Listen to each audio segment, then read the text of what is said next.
Assalamualaikum warahmatullahi wabarakatuh. Apa kabar semuanya?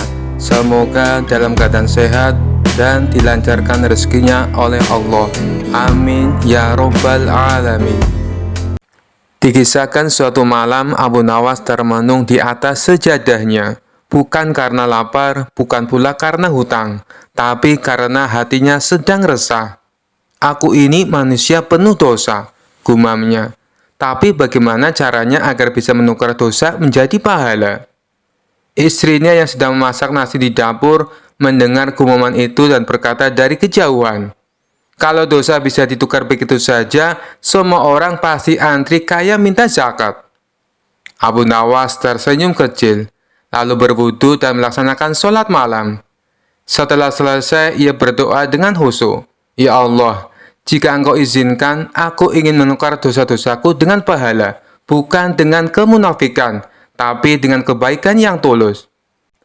Malam itu Abu Nawas bermimpi aneh. Ia berada di sebuah ruangan putih bersih. Di depannya ada dua malaikat besar. Malaikat Raqib pencatat amal baik dan malaikat Atid pencatat amal buruk. Mereka tampak sedang kebingungan sambil membuka kitab catatan Abu Nawas. "Ini orang kok catatannya aneh banget," kata malaikat Raqib. "Kadang dia menolong orang tapi sambil nyindir," kata malaikat Atid. "Kadang dia mencela pejabat tapi untuk membela rakyat," kata malaikat Raqib. Mereka berdebat sengit, lalu menoleh ke arah Abu Nawas. "Wahai manusia, kamu kok susah ditimbang? Dosa dan pahalamu saling meniru." Abu Nawas tertawa kecil dalam mimpi, kemudian menjawab, "Kalau begitu, kenapa tidak ditukar saja? Yang buruk diambil hikmahnya, yang baik disebarkan manfaatnya." Abu Nawas pun mengajukan ide, "Wahai malaikat, bisakah aku tukar dosa-dosaku dengan pahala orang-orang yang sombong karena merasa paling benar?" Malaikat Ati terkejut, "Maksudmu?" "Orang yang amalnya banyak tapi suka pamer, yang sedekahnya suka difoto, sholatnya direkam, hajinya jadi untuk konten. Nah, ambil saja pahala mereka, dan bagi ke kami yang penuh dosa tapi malu mengakuinya." Malaikat Roki berkata pelan, "Itu bukan tukar-menukar, itu keadaan Tuhan dalam bentuk tak terlihat." Abu Nawas terbangun dari tidurnya dengan mata berkaca-kaca. Ia lalu berjalan ke masjid, duduk di sudut, dan mengawasi orang-orang yang sedang pamer ibadah. Saat seorang saudagar menyumbang masjid sambil berteriak, "Ini dari saya 100 dirham." Abu Nawas tersenyum dan berdoa pelan, "Ya Allah, kalau boleh, tukarkan rianya jadi pahala untuk orang-orang yang diam-diam menolong." Sejak hari itu, Abu Nawas sering berkata kepada para muridnya, "Jika kau merasa amalmu besar, jangan bangga. Bisa jadi itu sedang ditukar untuk orang lain yang lebih butuh surga." Kisah selanjutnya. Suatu hari, raja yang terkenal sering memberi perintah aneh-aneh memanggil Abu Nawas ke istana. Dengan senyum penuh tipu muslihat, raja berkata, "Abu Nawas, aku punya tugas penting untukmu." Abu Nawas bertanya dengan hati-hati, "Tugas apa, tuanku?" Raja mengangkat tangan dan berkata dengan nada serius, "Aku ingin kau menangkap petir saat hujan turun. Aku ingin melihat kekuatanmu yang legendaris." Abu Nawas terperangah, tapi ia segera menyadari bahwa ini adalah salah satu ujian dari raja yang ingin mengerjainya. Sambil berpikir cepat, ia tersenyum licik dan berkata, "Baik, tuanku, hamba siap melaksanakan perintah ini, tapi ada satu hal yang hamba butuhkan." Raja penasaran, "Apa yang kau butuhkan, Abu Nawas?" Dengan tenang, Abu Nawas menjawab, "Hamba butuh seember besar rantai emas dari istana, karena petir hanya bisa ditangkap dengan rantai emas. Dan hamba butuh pasukan istana yang akan membantu menahan rantai emas tersebut saat petir datang." Raja terkejut mendengar permintaan itu. "Mengapa kau butuh rantai emas dan pasukan?" tanyanya. Abu Nawas dengan cerdas menjawab, "Petir itu sangat kuat, tuanku. Kalau aku menangkapnya sendiri tanpa rantai emas dan bantuan pasukan, pasti aku akan terbakar oleh kekuatan petir. Tapi kalau ada rantai emas dan pasukan, maka petir akan tertarik ke rantai itu dan bisa ditangkap dengan aman." Raja terdiam sejenak, memikirkan permintaan itu. Ia tahu memberikan rantai emas sebesar itu akan membuat istana rugi. apalagi melibatkan pasukan hanya untuk menangkap petir. Tapi ia juga tidak mau kalah dalam permainan ini. Setelah beberapa saat, raja akhirnya berkata, "Baiklah Abu Nawas, aku setuju memberikan rantai emas dan pasukan. Tapi ingat, jika kau gagal menangkap petir, kau akan dihukum." Abu Nawas tersenyum lebar, tahu bahwa rencananya berjalan dengan baik. "Hamba siap, tuanku," jawabnya dengan percaya diri. Beberapa hari kemudian, hujan deras turun di kota, dan petir menyambar-nyambar di langit. Abu Nawas bersama pasukan istana berbaris di lapangan, membawa rantai emas besar yang dijanjikan raja. Saat petir menyambar dengan keras, Abu Nawas berpura-pura berteriak kepada pasukannya, "Siap semuanya, pegang erat rantainya, petir itu akan datang." Tiba-tiba kilat menyambar dari kejauhan, dan Abu Nawas melihat kesempatan untuk menjalankan triknya. Ia dengan cepat berteriak, "Awas, petir itu terlalu kuat. Jangan lepaskan rantainya, atau kita semua akan celaka." Para pasukan yang ketakutan segera melepaskan rantai emas dan lari ketakutan. Sementara Abu Nawas berpura-pura mengejar petir yang tidak pernah bisa ditangkap. Saat kembali ke istana, raja bertanya dengan penuh harap, "Abu Nawas, apakah kau berhasil menangkap petir?"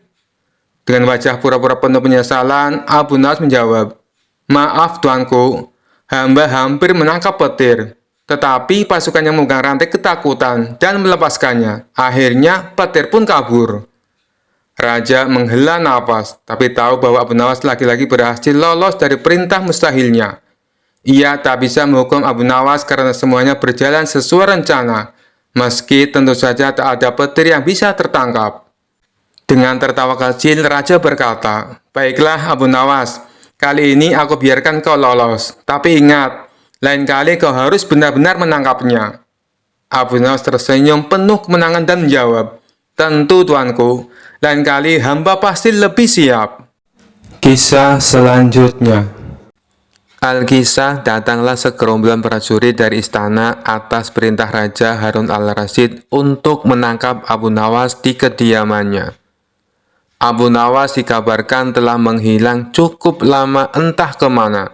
Tidak ada satupun yang tahu keberadaannya saat itu, termasuk istrinya sendiri. Tiba-tiba ia muncul dari persembunyiannya itu dan pulang kembali ke rumah untuk menemui istrinya. "Suamiku, para prajurit kerajaan tadi pagi mencarimu." "Ya istriku, ini urusan gawat. Aku baru saja menjual Sultan Harun al-Rasyid menjadi budak." "Apa? Raja kujadikan budak? Kenapa kau lakukan itu suamiku?" "Supaya dia tahu, di negerinya ada praktek jual beli budak, dan jadi budak itu sengsara." "Sebenarnya maksudmu baik, tapi Baginda pasti marah. Buktinya, para prajurit diperintahkan untuk menangkapmu. Menurutmu, apa yang akan dilakukan Sultan Harun al-Rasyid kepadaku? Pasti kau akan dihukum berat." "Gawat, aku akan mengerahkan ilmu yang kusimpan." Abu Nawas masuk ke dalam. Ia mengambil air wudhu lalu mendirikan sholat 2 rakaat. Kemudian berpesan kepada istrinya apa yang harus dilakukan ketika Baginda Raja datang. Tidak berapa lama kemudian tetangga Abu Nawas geger karena istri Abu Nawas menjerit-jerit. "Ada apa?" tanya tetangga Abu Nawas sambil tergopoh-gopoh. "Suamiku mati." "Hah? Abu Nawas mati?" "Iya." Kini kabar kematian Abu Nawas tersebar ke seluruh pelosok negeri. Baginda Raja terkejut. Kemarahan dan kegeraman beliau agak surut mengingat Abu Nawas adalah orang yang paling pintar, menyenangkan, dan menghibur Baginda Raja. Baginda Raja beserta beberapa pengawal istana beserta tabib istana segera menuju rumah Abu Nawas. Tabib segera memeriksa Abu Nawas. Sesaat kemudian, ia memberi laporan kepada Baginda Raja bahwa Abu Nawas memang telah mati beberapa jam yang lalu. Setelah melihat sendiri tubuh Abu Nawas terbujur kaku tak berdaya, Baginda Raja merasa terharu dan meneteskan air mata. Beliau bertanya kepada istri Abu Nawas, Adakah pesan terakhir Abu Nawas untukku? Ada paduka yang mulia, kata istri Abu Nawas sambil menangis. Katakanlah, kata Baginda Raja.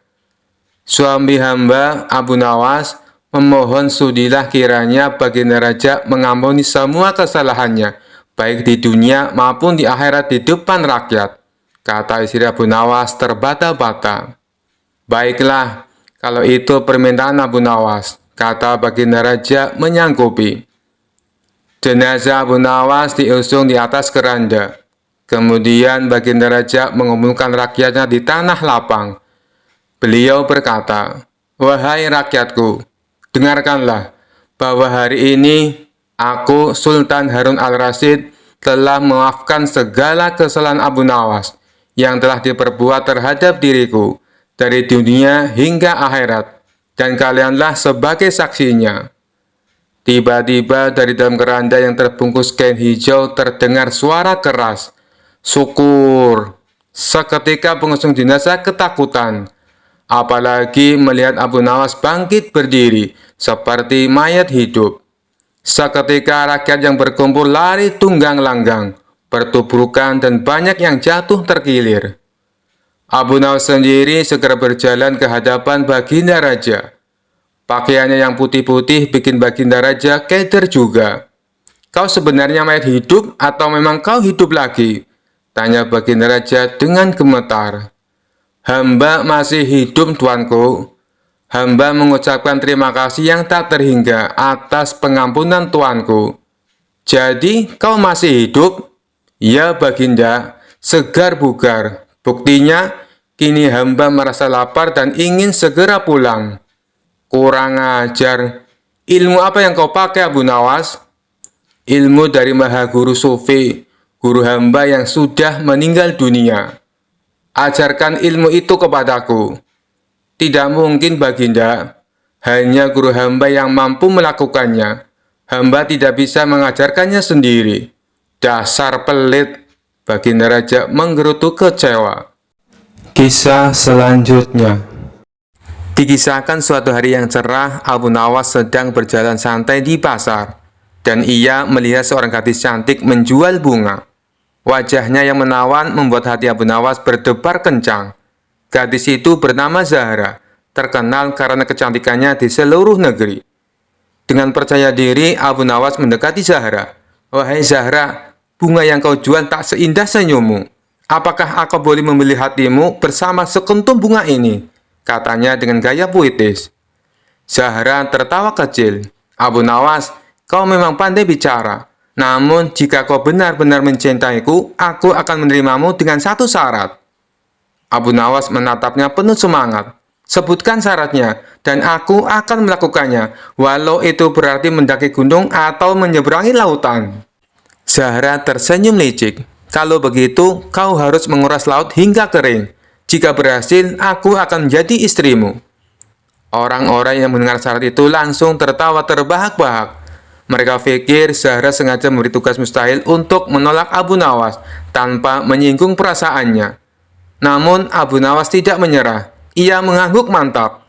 "Baiklah Zahra, aku akan melakukannya. Beri aku waktu seminggu." Abu Nawas mulai berjalan keliling desa, mengumpulkan ember, panci, dan temayan dari semua orang. Ketika ditanya untuk apa, ia menjawab, "Aku sedang menjalankan misi cinta." Abu Nawas tiba di tepi laut membawa semua wadah. Dengan penuh semangat, ia mulai menimba air laut menggunakan sendok kecil, memasukkannya ke dalam ember. Setiap orang yang lewat menonton dengan heran. "Abu Nawas, apa yang kau lakukan? Laut ini tak akan pernah kering," kata seorang nelayan sambil tertawa. "Biarkan aku mencoba. Kalau berhasil, aku akan menikahi Zahra," jawab Abu Nawas sambil tersenyum. Mengetahui bahwa usahanya tidak mungkin selesai sendiri, Abu Nawas memutuskan meminta bantuan Raja Harun al-Rasyid. Ia menulis surat, "Yang mulia Raja, saya sedang menjalankan tugas besar, menguras laut demi cinta. Namun untuk sukses saya butuh bantuan Anda, mengirim angin agar air laut cepat mengering. Mohon pertimbangkan." Raja yang membaca surat itu langsung tertawa. Ia memutuskan untuk menemui Abu Nawas di tepi laut. "Abu Nawas, ini tugas mustahil. Mengapa kau melakukan ini?" tanya Raja. Abu Nawas tersenyum santai. Baginda, jika aku gagal, maka aku telah berusaha dengan cinta. Namun jika Anda membantu, aku yakin laut ini bisa kering lebih cepat. Raja yang sudah mengenal kelicikan Abu Nawas akhirnya mengerti maksud tersembunyi di balik kata-katanya. Raja memanggil Zahra ke istana. Di depan banyak orang, Raja berkata, "Zahra, Abu Nawas telah melakukan apa yang kau minta. Ia berjuang siang dan malam menguras laut. Tidakkah kau melihat ketulusannya?" Zahra yang awalnya ingin menguji Abu Nawas akhirnya tersentuh. "Tuanku Raja, aku tidak menyangka Abu Nawas seberani ini. Aku bersedia menikah dengan Abu Nawas." Mendengar itu, Abu Nawas tersenyum lebar. "Wahai Zahra, ternyata menguras laut tidak sesulit menguras hatimu." Orang-orang tertawa riuh. Cinta dan kecerdikan Abu Nawas akhirnya membawa kebahagiaan. Dan pernikahan mereka pun dirayakan dengan meriah. Kisah selanjutnya. Kisah selanjutnya. Kisah selanjutnya.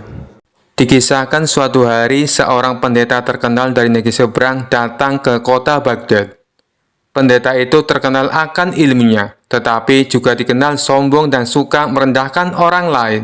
Ia menantang siapa saja untuk berdebat dengannya, dengan taruhan bahwa yang kalah harus mengikuti agama pemenangnya.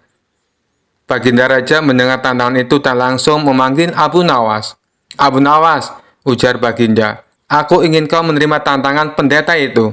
Jika kau kalah, seluruh kerajaan kita akan malu. Tapi aku yakin kau bisa mengatasinya." Abu Nawas tersenyum, "Baik Baginda, beri saya waktu sehari untuk bersiap." Di tengah lapangan istana yang dipenuhi warga, pendeta sombong itu berdiri dengan percaya diri. Ia mengenakan jubah mewah, membawa kitab besar dan senyum meremehkan.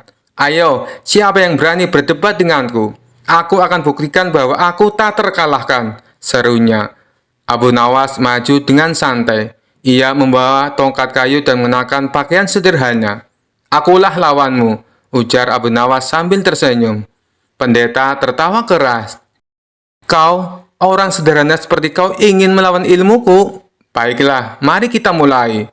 Pendeta bertanya, "Abu Nawas, jika Tuhan itu Maha Kuasa, mengapa Dia menciptakan dunia dengan begitu banyak penderitaan?" "Kalau begitu, aku ingin bertanya padamu, jika kau punya rumah besar dan nyaman, mengapa kau pergi jauh-jauh ke sini untuk mencari lawan debat? Apakah kau tidak puas?" terang Abu Nawas. Pendeta terdiam, wajahnya mulai memerah. Kemudian pendeta berkata, "Baik, kau cerdik, tapi jawab ini. Jika Tuhan itu satu, mengapa manusia berbeda-beda agama?" Abu Nawas menjawab, "Itu seperti makanan. Kita semua makan untuk kenyang, tapi cara masaknya berbeda-beda. Tuhan memberi manusia akal untuk mencari jalan terbaik menurut keyakinan masing-masing. Tapi jalan terbaik tetaplah yang membawa manusia lebih dekat kepadanya." Warga mulai bersorak memuji Abu Nawas. Pendeta yang mulai terpojok memutuskan untuk menyerang dengan pertanyaan jebakan. "Jika kau begitu yakin akan Tuhanmu, buktikan bahwa Dia bisa menciptakan sesuatu yang tidak bisa Dia angkat." Abu Nawas tersenyum lebar. "Baik, aku akan menjawabnya. Tapi kau harus menjawab pertanyaanku terlebih dahulu." "Tanyakan apa saja," jawab pendeta. "Bisakah kau membuat pertanyaan yang tidak bisa kau jawab sendiri?" Pendeta langsung terdiam. Keringat mulai bercucuran di wajahnya. Warga yang menonton tertawa terbahak-bahak. Pendeta yang tak sanggup menjawab akhirnya mengaku kalah. Ia terpaksa memenuhi janjinya untuk pindah agama. Namun, Abu Nawas yang bijak berkata kepada Baginda dan warga, "Kita tidak bisa memaksa keyakinan seseorang, Baginda. Yang penting kita semua belajar bahwa kesombongan hanya akan membawa kehinaan." Pendeta itu yang merasa malu tapi tersentuh oleh kebaikan hati Abu Nawas, akhirnya memilih tetap tinggal di kota untuk belajar lebih banyak tentang agama Abu Nawas. Warga bersorak gembira dan Baginda memuji kecerdikan Abu Nawas. Kisah selanjutnya. Dikisahkan suatu malam saat sedang berjalan di hutan, Abu Nawas tersandung sesuatu. Ia melihat sebuah kendi tua dan berdebu di tanah. Karena penasaran, ia mengambilnya dan membersihkan debunya. Tiba-tiba dari dalam kendi keluar asap tebal. Lalu muncul sosok jin besar dan menyeramkan. Terima kasih telah membebaskanku, wahai manusia. Aku adalah jin yang sudah terkurung di dalam kendi ini selama ratusan tahun. Sebagai balasannya, aku akan mengabulkan 3 permintaanmu, kata jin dengan suara menggelegar. Abu Nawas mengelus janggutnya dan tersenyum lecek. Baiklah jin, permintaan pertamaku adalah, aku ingin kau menangis. Jin terkejut. Apa? Kenapa kau ingin aku menangis? Aku ini jin perkasa, aku tidak menangis. Pokoknya itu permintaanku, kata Abu Nawas tegas. Jin mulai berpikir keras. Ia mencoba mengenang masa lalunya yang sedih, tapi tetap saja tidak bisa menangis. Abu Nawas mendekatinya dan berkata, baiklah, kalau kau tidak bisa menangis dengan cara biasa, aku akan membantumu. Abu Nawas lalu berdiri di depan jin dan mulai bercerita. Dulu, ada seorang jin yang terkurung di dalam kendi selama ratusan tahun. Ia menunggu dengan sabar sampai akhirnya seseorang membebaskannya. Tapi malangnya, orang pertama yang ditemuinya malah menyuruhnya menangis. Bukankah itu menyedihkan?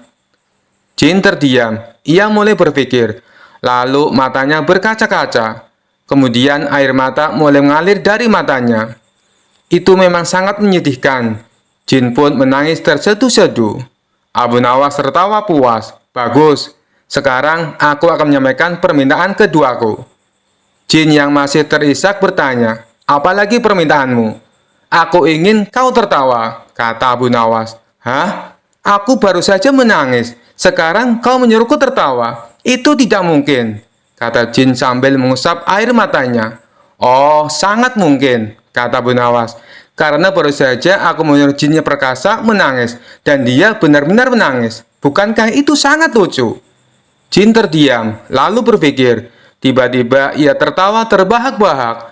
Benar juga, aku jin perkasa, tapi bisa dibuat menangis hanya karena cerita bodoh. Abu Nawas tersenyum puas. Nah, sekarang aku akan menyampaikan permintaan ketigaku. Jin masih tertawa. Apa permintaanmu yang terakhir? Abu Nawas mendekati jin dan berbisik. Aku ingin kau kembali masuk ke dalam kendi.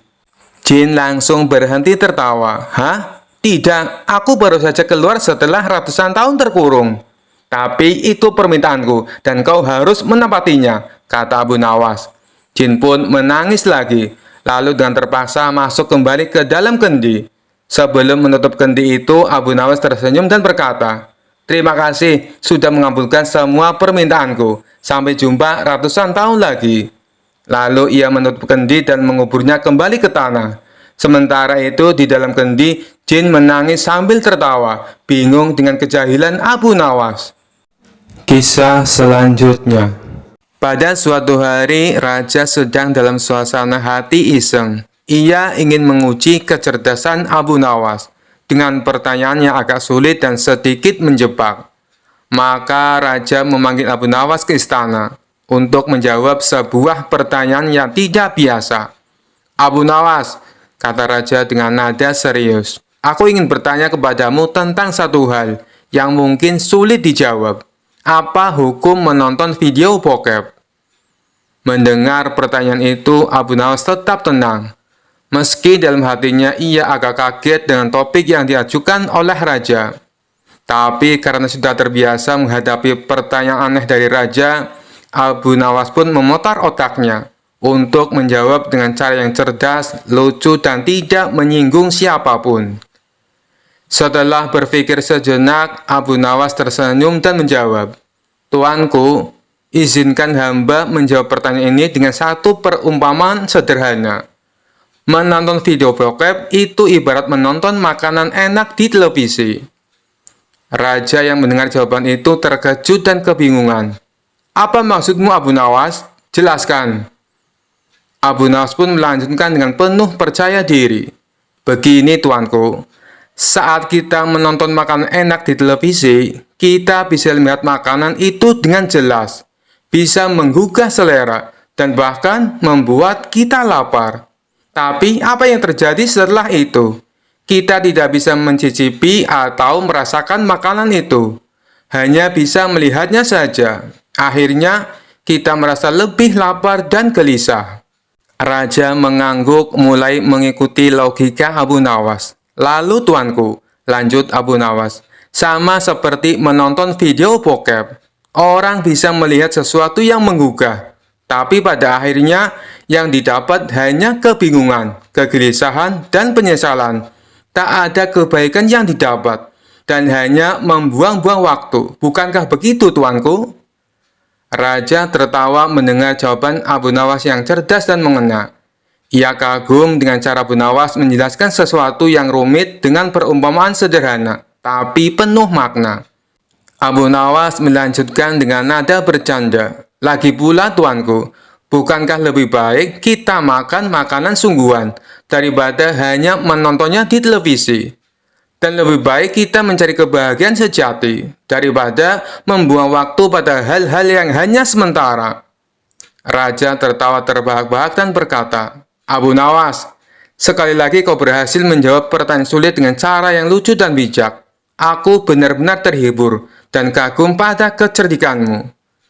Dan dengan itu, Abu Nawas berhasil menghindari jebakan pertanyaan sulit dari Raja dengan kecerdasannya yang luar biasa, sambil memberikan pelajaran berharga tentang pentingnya menjauhi hal-hal yang tidak bermanfaat. Kisah selanjutnya. Dikisahkan suatu hari Abu Nawas berjalan santai di pasar. Hari itu ia mengenakan pakaian sederhana, tetapi kecerdasan dan aura percaya dirinya membuat orang-orang selalu memperhatikannya. Di sebuah sudut pasar, Abu Nawas mendengar sekelompok wanita berbicara sambil tertawa cekikikan. Kalau saja aku bisa bertemu pria yang cerdas dan humoris, aku pasti akan langsung jatuh cinta, kata salah satu dari mereka. Abu Nawas tersenyum kecil mendengar hal itu. Ia pun berpikir untuk sedikit menghibur mereka dengan kecerdasannya. Abu Nawas mendekati para wanita itu dan dengan sopan berkata, Maaf, aku mendengar pembicaraan kalian. Apa aku boleh bertanya, apakah kalian lebih suka pria yang tampan atau yang cerdas? Salah satu wanita menjawab sambil tersenyum. Tentu saja pria yang cerdas lebih menarik. Tapi kenapa kau bertanya begitu, Tuan? Abu Nawas mengangkat alisnya berpura-pura serius. Kalau begitu, aku akan membuktikan kecerdasanku. Jika aku bisa membuat kalian semua kagum, aku minta satu permintaan. Para wanita itu penasaran. Baik, kalau kau berhasil, kami akan memenuhi permintaanmu. Tapi bagaimana caramu membuktikan kecerdasanmu?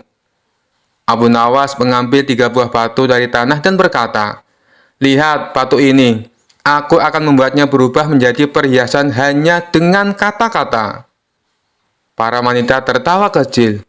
Mana mungkin batu berubah menjadi perhiasan? Jangan bercanda, Abu Nawas. Abu Nawas tersenyum penuh percaya diri. Ia memegang satu bata dan berkata keras, Wahai batu, berubah menjadi berlian. Ia lalu melemparkan batu itu ke semak-semak. Setelah beberapa detik, ia berpura-pura terkejut. Astagfirullah, aku lupa. Mantra ini hanya berhasil jika ada seorang wanita cantik yang membantuku memungutnya. Para wanita saling berpandangan. Lalu salah satu dari mereka berkata, Aku akan memungutnya. Wanita itu berlari ke semak-semak dan menemukan batu yang sama. Ketika ia kembali, Abu Nawas berkata, Lihatlah, batu itu berubah menjadi berlian di matamu, karena kau adalah wanita yang cantik dan berhati mulia. Semua wanita terdiam, lalu tertawa terbahak-bahak. Kau benar-benar cerdas, Abu Nawas, tapi kau belum membuat kami kagum sepenuhnya.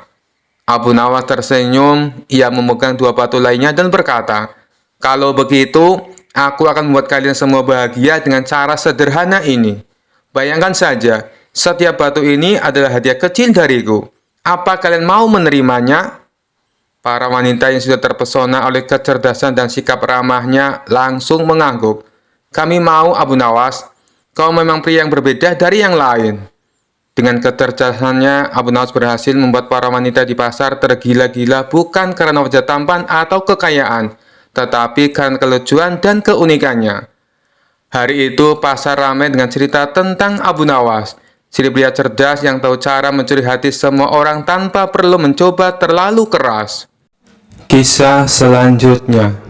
Kisah ini berawal ketika baginda raja baru pulang dari negeri seberang. Ia pun menceritakan pengalamannya selama tinggal di sana. termasuk mengenai seorang pengawal pribadi Raja Negeri Seberang yang terkenal sakti. Si pengawal tersebut bisa muncul tiba-tiba tanpa diketahui dari mana ia datang. Mendengar cerita baginda raja, sang menteri pun merasa takjub.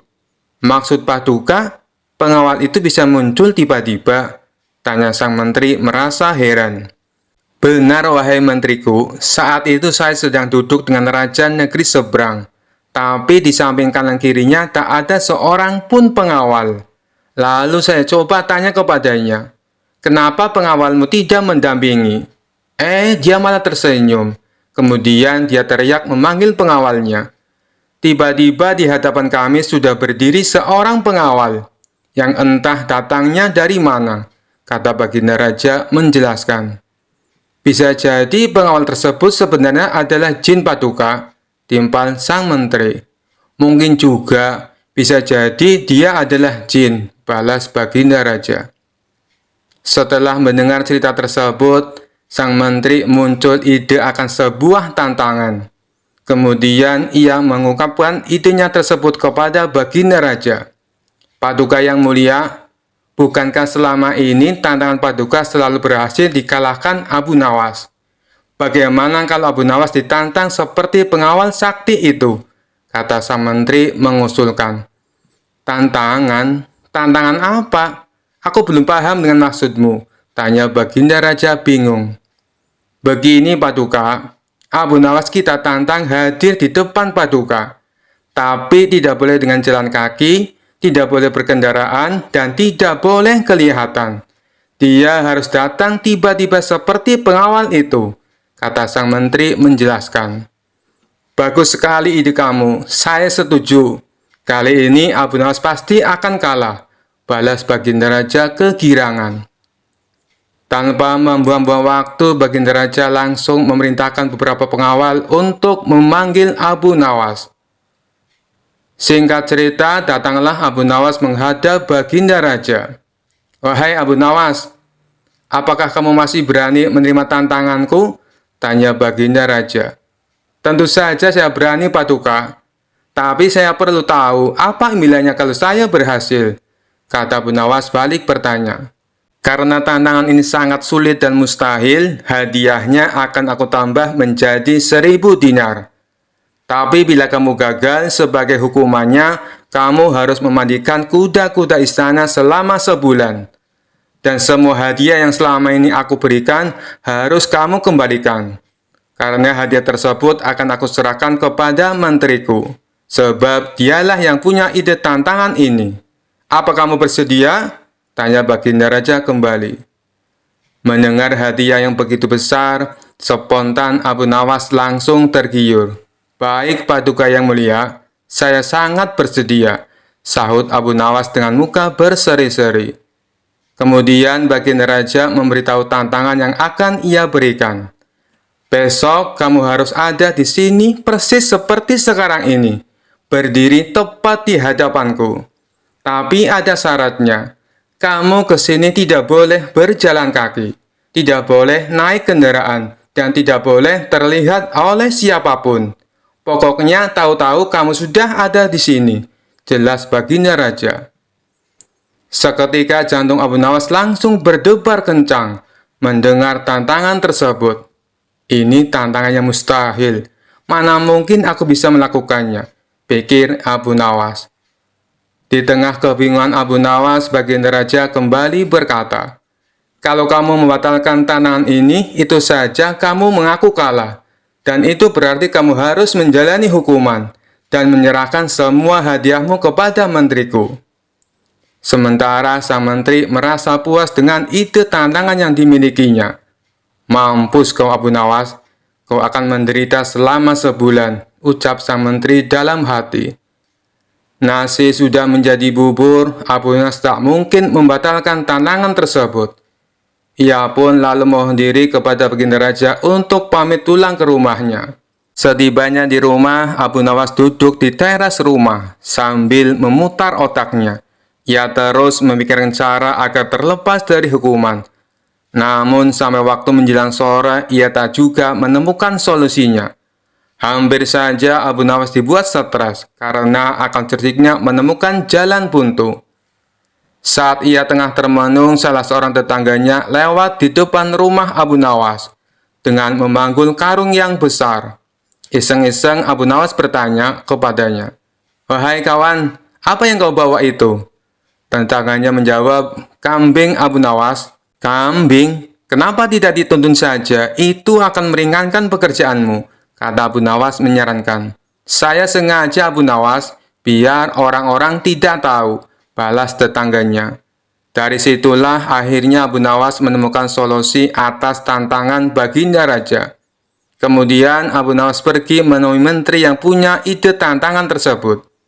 "Tuan Menteri, sepertinya besok saya akan dihukum. Tapi bolehkah saya minta tolong?" pinta Abu Nawas. "Minta tolong apa?" tanya sang menteri. "Besok ambillah karung yang ada di rumahku dan bawalah ke hadapan Baginda Raja," ucap Abu Nawas. "Apa isi karung itu?" tanya sang menteri kembali. "Isinya semua hadiah dari Baginda Raja. Selama ini aku kumpulkan di dalam karung tersebut. Bukankah nantinya juga akan jadi milikmu?" ujar Abu Nawas. "Oh, baiklah Abu Nawas, saya siap," balas sang menteri. Esok paginya sang menteri menuju rumah Abu Nawas.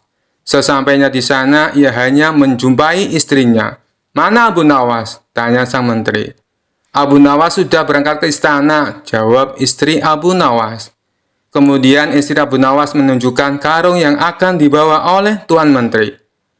Dengan hati gembira, sang menteri memanggulkan tersebut sampai ke istana. Meskipun terik matahari sangat panas tak membuat sang menteri merasa letih, karena rasa letihnya terobati dengan hadiah yang akan ia dapatkan.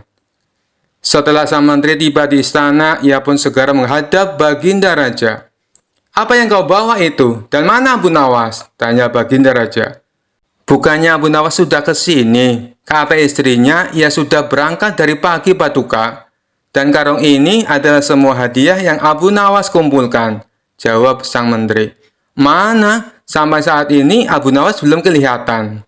"Ya, sudahlah, kita tunggu saja. Sekarang buka ikatan tali karung itu. Aku ingin melihat isinya." Sang menteri pun langsung membuka ikatan tali karung tersebut. Ketika karung itu terbuka, tiba-tiba muncul Abu Nawas dari dalam karung. "Hamba sudah di sini Paduka, seperti yang Paduka inginkan. Tidak berjalan kaki, tidak berkendaraan, dan tidak diketahui oleh siapapun," ucap Abu Nawas. Sontak Baginda Raja dan sang menteri terkejut dibuatnya. Baginda Raja pun langsung tertawa terpinggal-pinggal dengan tingkah Abu Nawas ini. "Kamu memang cerdik Abu Nawas," puji Baginda Raja sambil terus tertawa. Sementara sang menteri yang punya ide tantangan ini malah mendapatkan sial. Ia bukan hanya gagal mendapatkan hadiah, tapi tanpa ia sadari, ia malah membantu Abu Nawas dalam menjalankan tantangannya. Kisah selanjutnya. Dikisahkan suatu hari, istana Raja Harun al-Rasyid gempar. Permaisuri yang biasanya lembut dan anggun tiba-tiba berubah menjadi liar. Ia berteriak-teriak, tertawa sendiri, dan bahkan naik ke atas meja sambil mengacung-acungkan sendok seperti pedang. "Aku adalah setan penguasa istana. Semua orang harus takut padaku," teriaknya sambil menjulurkan lidah. Para pelayan ketakutan, dayang-dayang pingsan bergiliran, dan para prajurit bingung harus berbuat apa. Raja Harun al-Rasyid cemas luar biasa. Ia telah memanggil tabib, dukun, bahkan ustadz ternama. Tetapi tak satu pun yang berhasil menyembuhkan sang permaisuri. Akhirnya sebagai harapan terakhir, Raja memanggil Abu Nawas. "Wahai Abu Nawas, jika kau berhasil menyembuhkan permaisuri, aku akan memberimu hadiah besar. Tapi jika gagal, kepalamu bisa melayang." Abu Nawas mengelus jenggotnya dan tersenyum santai. "Tenang Baginda, saya punya cara ampuh untuk mengusir setan ini." Lalu ia mendekati permaisuri yang masih berguling-guling di lantai sambil tertawa-tawa. "Wahai setan, mengapa kau berani merasuki tubuh permaisuri?"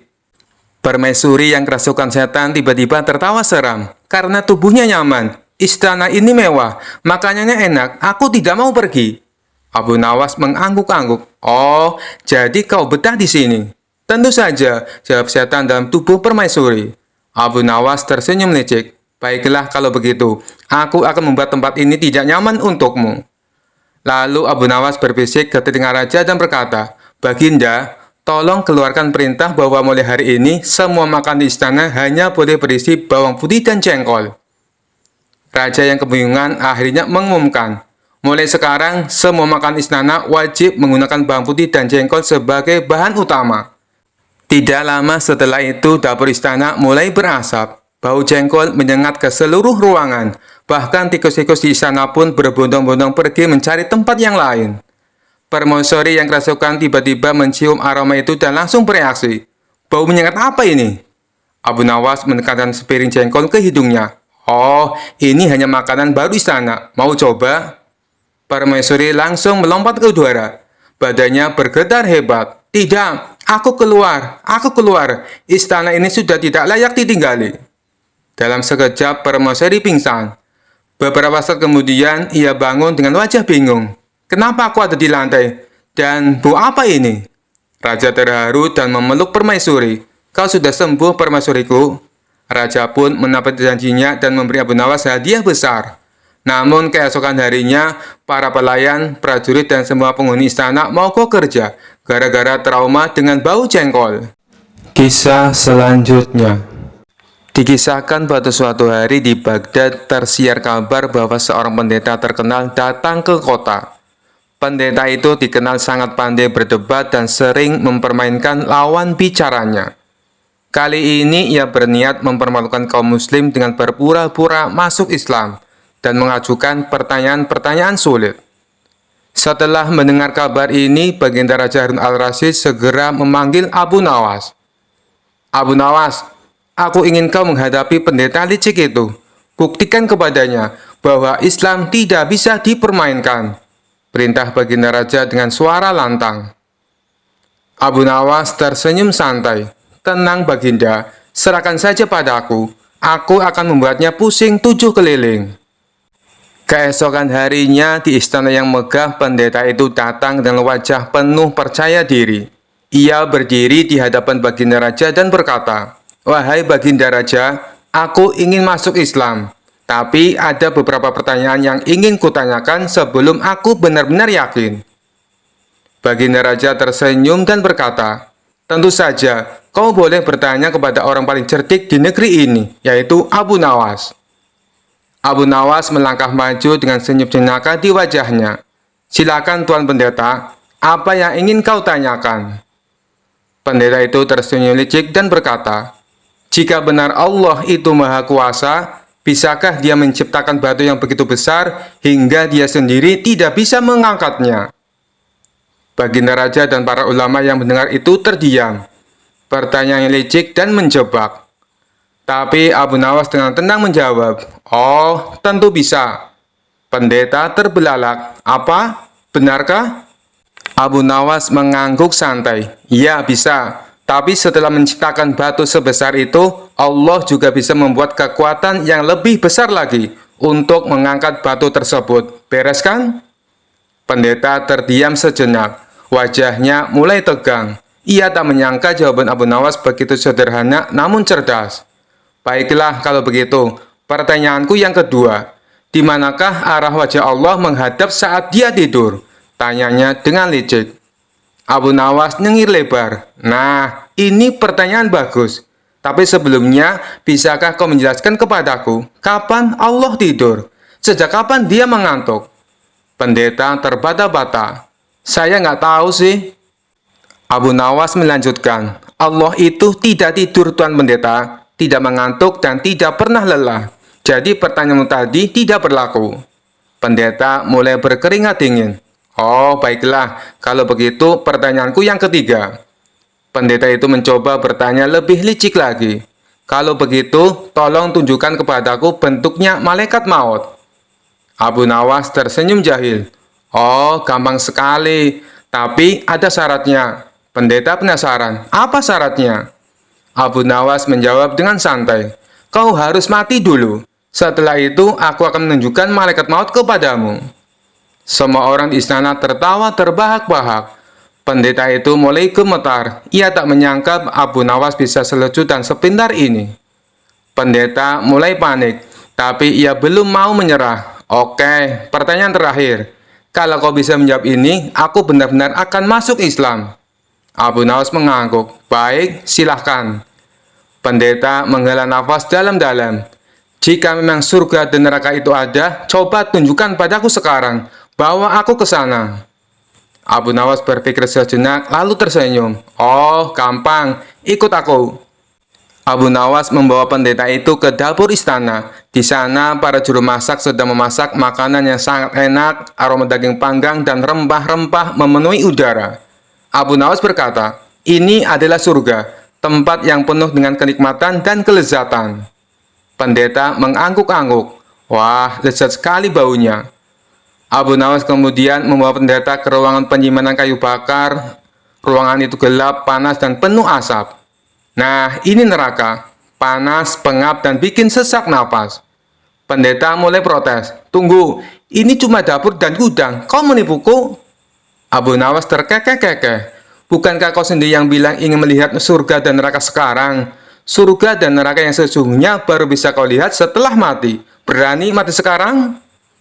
Pendeta mundur sambil menggeleng keras. Tidak, aku belum siap mati. Abu Nawas mengangkat bahu. Ya sudah, kau belum siap mati. Jangan tanya yang aneh-aneh. Merasa kalah telak, pendeta itu akhirnya mengakui kekalahannya. Ia pun berlutut di hadapan Baginda Raja. Ampun Baginda, aku memang pura-pura masuk Islam hanya untuk mempermainkanmu. Tapi ternyata Abu Nawas lebih licik dariku. Aku menyerah. Baginda Raja tertawa terbahak-bahak sambil berkata, dasar Abu Nawas, kau memang jenius. Kau sudah mengalahkan pendeta licik ini tanpa harus marah. Abu Nawas menggaruk kepalanya sambil nyengir. Namanya juga usaha Baginda. Pendeta itu pun akhirnya diusir dari istana dengan wajah merah padam karena malu.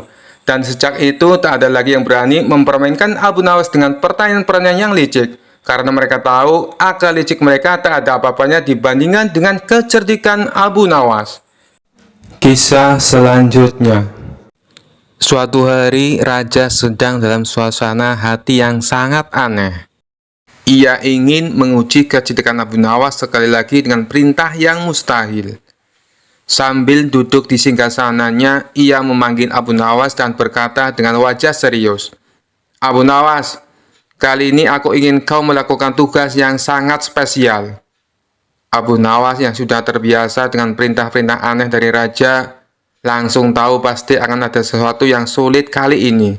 Tapi ia tetap tersenyum dan bertanya, apa perintah paduka kali ini? Raja menatap Abu Nawas dengan tatapan tajam dan berkata, aku ingin kau mencari pohon yang bisa berbicara. Bawa pohon itu ke istana dan buktikan bahwa ia bisa berbicara. Abu Nawas terdiam sejenak, lalu tertawa kecil di dalam hati. Ia tahu bahwa tugas ini mustahil dilakukan. Namun, ia tidak ingin mengecewakan raja. Jadi, ia memutuskan untuk menerima tantangan ini dengan cara yang cerdik. Baiklah, Paduka, kata Abu Nawas sambil tersenyum. Berikan aku waktu seminggu, dan aku akan mencari pohon yang bisa berbicara. Raja mengangguk setuju, meski dalam hati merasa yakin Abu Nawas tidak akan bisa menyelesaikan tugas ini. Selama seminggu, Abu Nawas berpikir keras mencari cara untuk menyelesaikan tugas tersebut. Ia berjalan-jalan di sekitar hutan, mengamati pohon-pohon, dan akhirnya mendapatkan ide cemerlang. Setelah seminggu, Abu Nawas kembali ke istana dengan wajah penuh percaya diri. Raja yang penasaran langsung bertanya, bagaimana Abu Nawas? Apakah kau menemukan pohon yang bisa berbicara?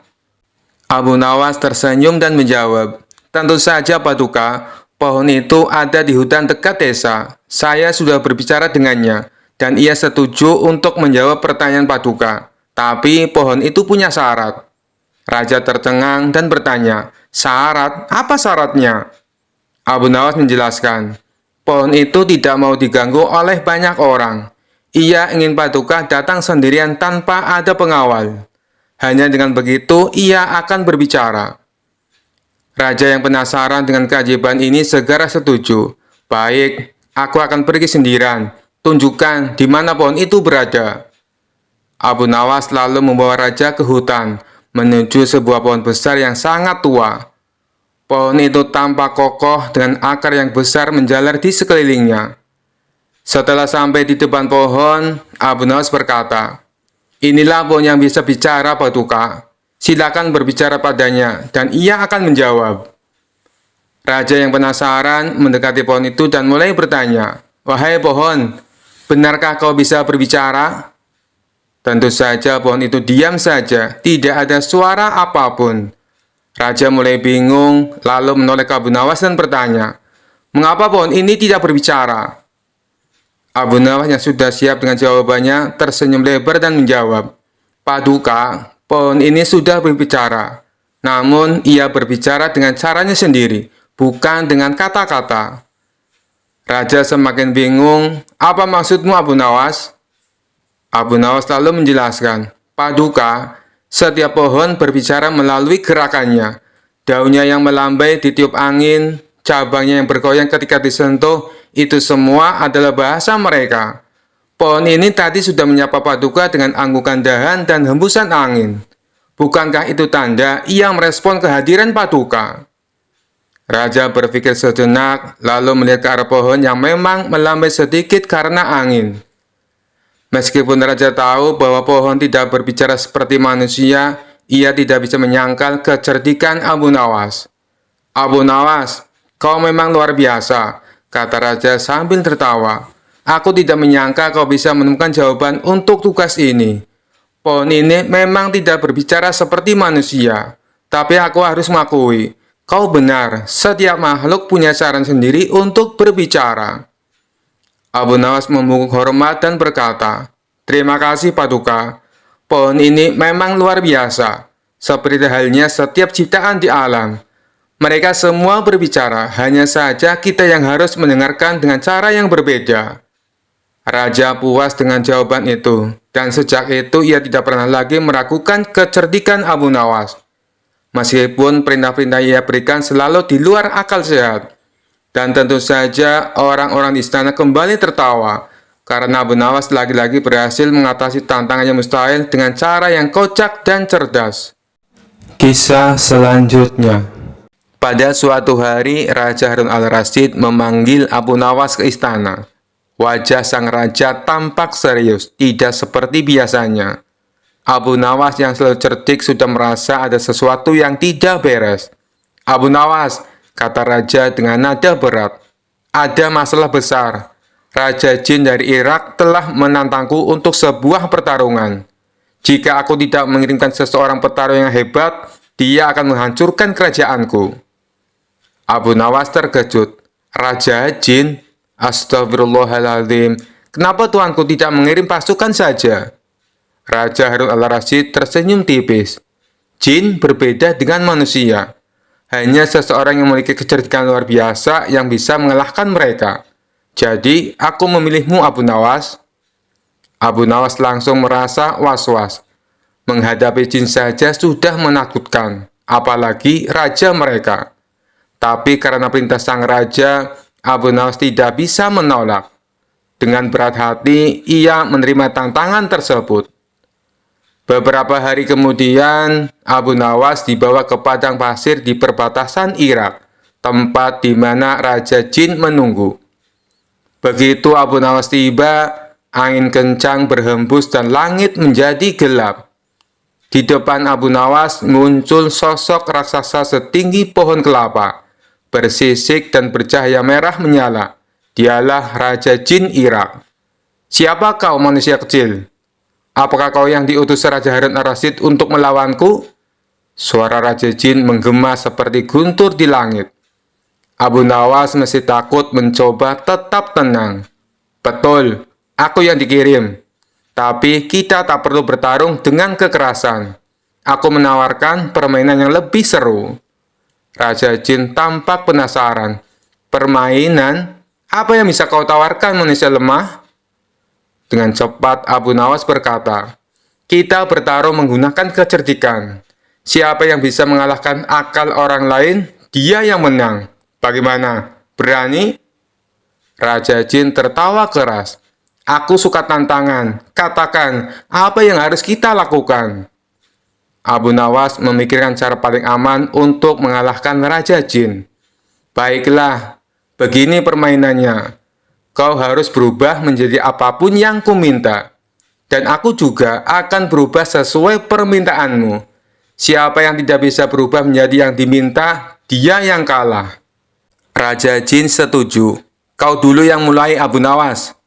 Abu Nawas tersenyum. Baiklah, Raja Jin. Aku ingin kau berubah menjadi seekor nyamuk kecil. Raja Jin merasa ini tantangan mudah. Dalam sekejap, tubuh raksasa Raja Jin menyusut, berubah menjadi nyamuk kecil yang berputar-putar di sekitar kepala Abu Nawas. Bagaimana? Lihat, aku bisa, kata Raja Jin, yang kini berbicara dalam suara kecil seperti dengungan nyamuk. Abu Nawas dengan cepat mengayunkan tangannya dan menjepit nyamuk itu dengan jari-jarinya. Nah, sekarang kau tertangkap, kata Abu Nawas sambil tertawa. Raja Jin marah dan segera berubah kembali ke wujud aslinya. Kau licik, Abu Nawas, tapi sekarang giliranku. Aku ingin kau berubah menjadi asap dan lenyap. Abu Nawas mulai panik. Bagaimana caranya berubah menjadi asap? Tapi tiba-tiba dia mendapat ide cerdik. Baiklah, kata Abu Nawas, tapi kau harus tutup matamu dulu, agar kau tidak melihatku berubah menjadi asap. Raja Jin yang tidak curiga menurutinya dan menutup matanya. Dengan cepat, Abu Nawas berlari secepat kilat menjauh dari tempat itu, meninggalkan Raja Jin yang menunggu dengan mata tertutup. Setelah beberapa saat, Raja Jin membuka matanya dan terkejut melihat Abu Nawas sudah hilang. Hei, kemana dia? Seru Raja Jin. Dari kejauhan, Abu Nawas berteriak. Aku sudah berubah menjadi asap dan lenyap, wahai Raja Jin. Raja Jin terperanjat. Apa? Bagaimana mungkin? Kau benar-benar cerdik, Abu Nawas. Aku mengakui kekalahanku. Akhirnya Raja Jin mundur dan tidak pernah lagi menantang Raja Harun al-Rasyid. Sementara itu, Abu Nawas kembali ke istana dengan kemenangan yang gemilang. Bukan dengan kekuatan, tapi dengan kecerdikannya yang luar biasa. Kisah selanjutnya. Pada suatu pagi, Raja Harun al-Rasyid sedang bosan. Untuk menghibur dirinya, ia memanggil Abu Nawas ke istana. Abu Nawas, kau selalu punya cara untuk membuatku terhibur. Kali ini aku ingin melakukan sesuatu yang berbeda. Bagaimana kalau kau menjadi raja selama sehari? Abu Nawas terkejut sekaligus curiga. Menjadi raja, Baginda, hanya sehari? Raja tersenyum licik. Ya, hanya sehari. Tapi ingat, selama kau menjadi raja, kau harus menjalankan tugas dan menghadapi semua masalah kerajaan. Apakah kau berani? Abu Nawas berpikir sejenak, lalu tersenyum. Tentu saja, Baginda. Ini akan menjadi pengalaman yang menarik. Esok harinya, Abu Nawas resmi menjadi raja sehari. Ia duduk di singgasana menggunakan jubah kebesaran raja, lengkap dengan mahkota. Para pejabat istana pun menyambutnya dengan formalitas yang megah. Tak lama datanglah seorang rakyat mengadu. Wahai Raja Abu Nawas, tetangga saya mencuri kambing, mohon keadilan, kata si pengadu. Abu Nawas mengangguk dengan bijak. Tenang, aku akan mengadili masalah ini. Ia memanggil tetangga yang dituduh mencuri. Setelah mendengar kedua pihak berbicara, Abu Nawas berkata, baiklah, kambing ini akan kubawa pulang dulu untuk dipelajari lebih lanjut sifatnya. Jika kambing itu lebih menyukai salah satu dari kalian, berarti dia pemiliknya.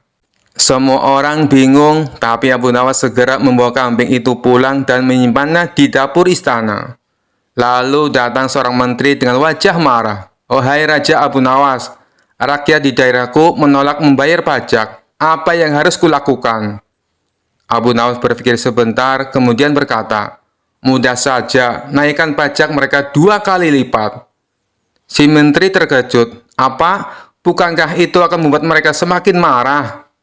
Abu Nawas menjawab, kalau begitu mereka akan datang langsung ke istana untuk mengadu. Nanti aku sendiri yang akan menyelesaikannya. Jadi kau tak perlu repot-repot lagi. Menteri itu pulang dengan bingung, sementara Abu Nawas tertawa dalam hati. Sebagai raja, Abu Nawas juga harus menghadiri jamuan makan siang bersama para bangsawan. Namun, ia memanfaatkan kesempatan ini untuk memakan semua hidangan yang enak, yang biasanya hanya dinikmati oleh raja. Ketika para bangsawan bertanya tentang kebijakan pemerintah, Abu Nawas hanya menjawab, "Makan dulu, urusan kebijakan belakangan." Para bangsawan hanya bisa mengangguk, meskipun mereka merasa heran dengan gaya kepemimpinan Abu Nawas. Menjelang malam, Raja Harun al-Rasyid kembali ke istana untuk melihat bagaimana Abu Nawas menjalankan tugasnya. "Abu Nawas, bagaimana rasanya menjadi raja sehari?" tanya raja sambil tersenyum. Abu Nawas dengan wajah serius menjawab, "Baginda, menjadi raja itu sungguh melelahkan. Saya harus memakan hidangan mewah, menyelesaikan masalah pelik, dan bahkan membawa pulang kambing rakyat. Sungguh berat tugas ini." Raja tertawa terbahak-bahak. "Kau memang pandai bersiasat, Abu Nawas. Tapi ingat, kau harus mengembalikan kambing itu."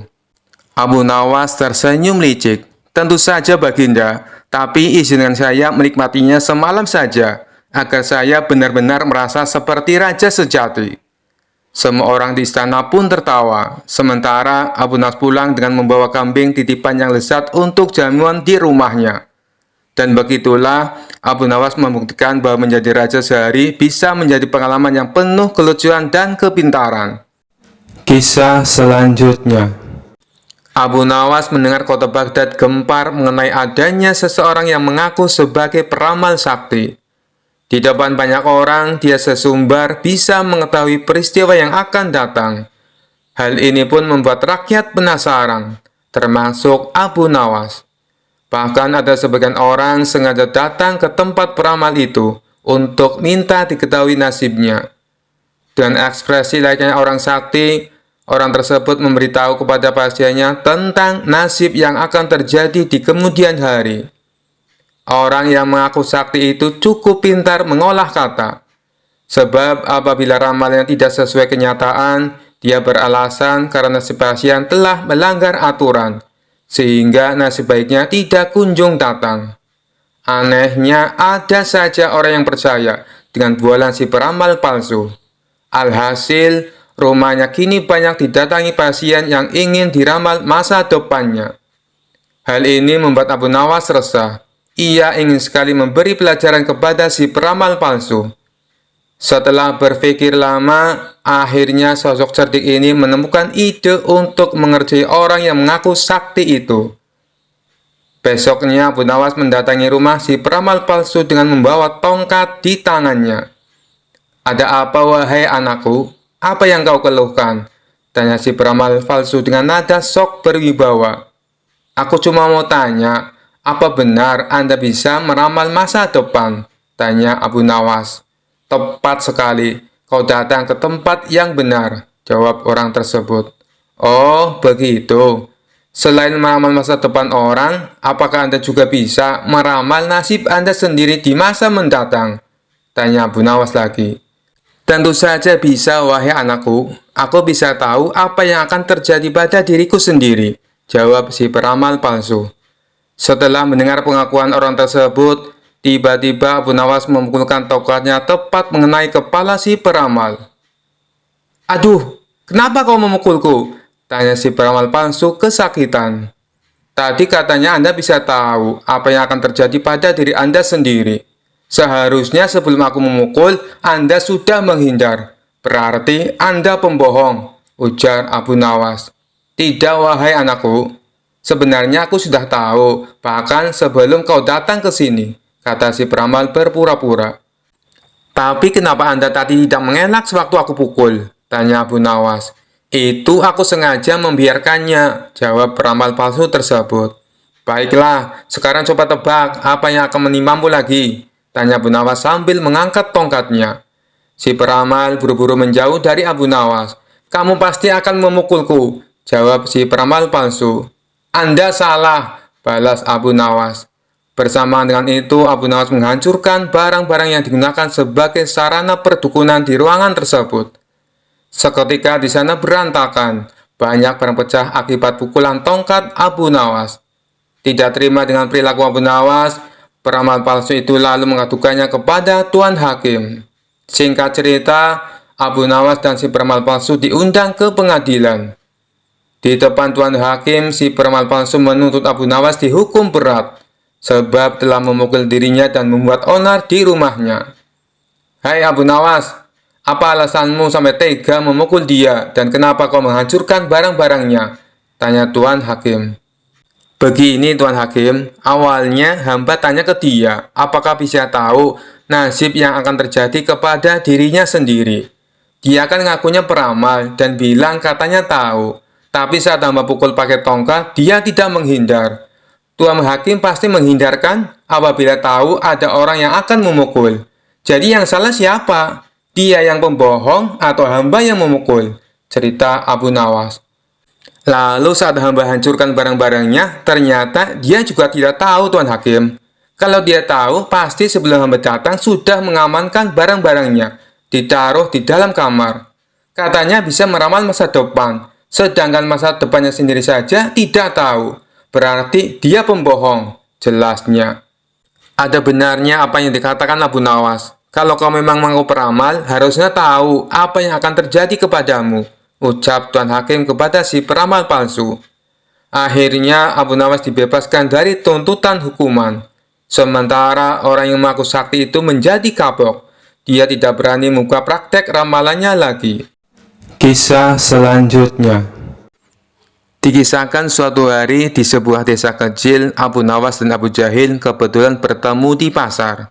Namun kali ini mereka bukan bersaing dalam adu argumen atau lelucon, melainkan soal cinta.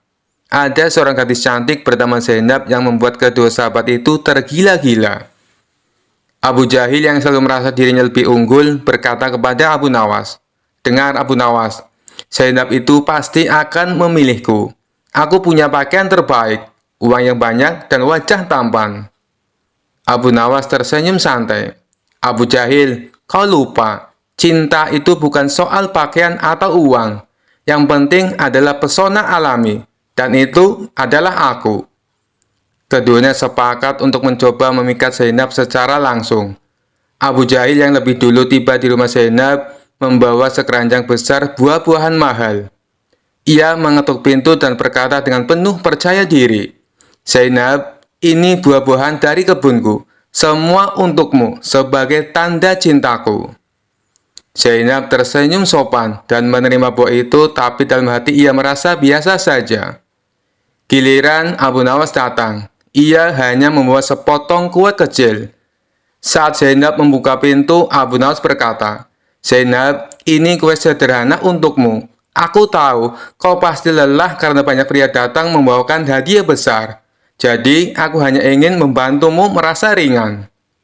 Zainab tertawa kecil mendengar kejujuran Abu Nawas dan menerima kue itu dengan senang hati.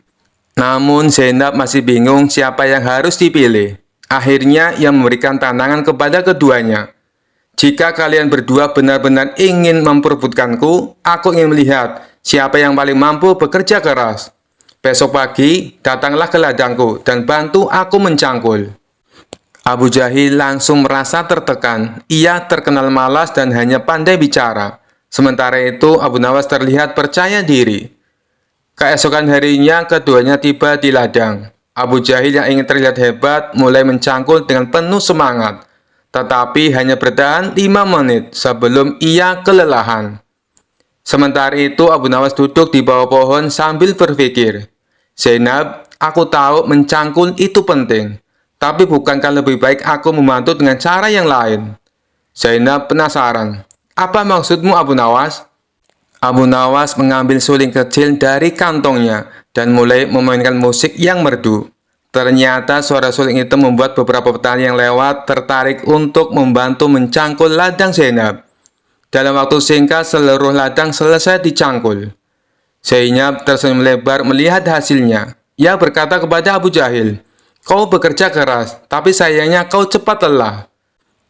Kemudian ia menatap Abu Nawas. "Kau tidak hanya membantu dengan caramu sendiri, tapi juga mengajak orang lain untuk membantuku. Aku rasa aku sudah tahu siapa yang pantas menjadi pendampingku. Abu Jahil hanya bisa menghela nafas panjang. Abu Nawas, kau memang licik, tapi aku harus mengakuinya. Kau lebih pintar dariku. Abu Nawas tersenyum penuh kemenangan. Tetapi sebelum ia sempat membalas, Abu Jahil menambahkan, tapi jangan lupa, kau harus mentraktirku makan besar setelah ini. Aku bekerja keras demi ladang Zainab. Semua tertawa termasuk Zainab, yang akhirnya memilih Abu Nawas sebagai pemenang. Kisah selanjutnya. Dikisahkan pada suatu hari, Abu Nawas sedang berjalan-jalan di pasar. Ia melihat sebuah kios kecil dengan papan bertuliskan tukang servis radio, dijamin beres, jika tidak uang kembali.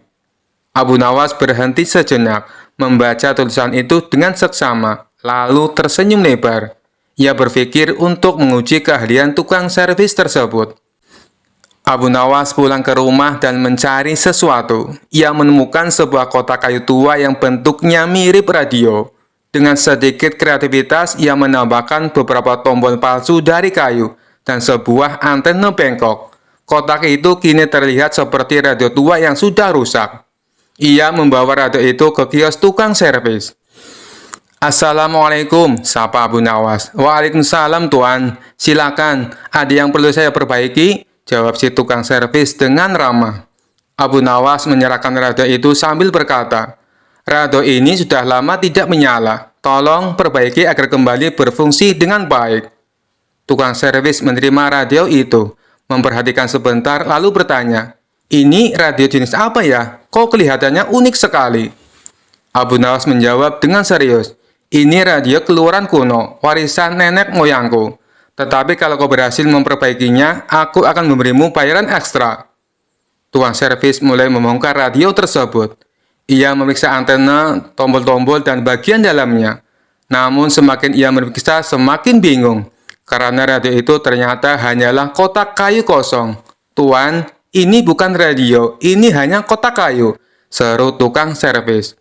Abu Nawas menggeleng sambil tersenyum. Tidak mungkin, itu radio keluarga kami yang sangat berharga.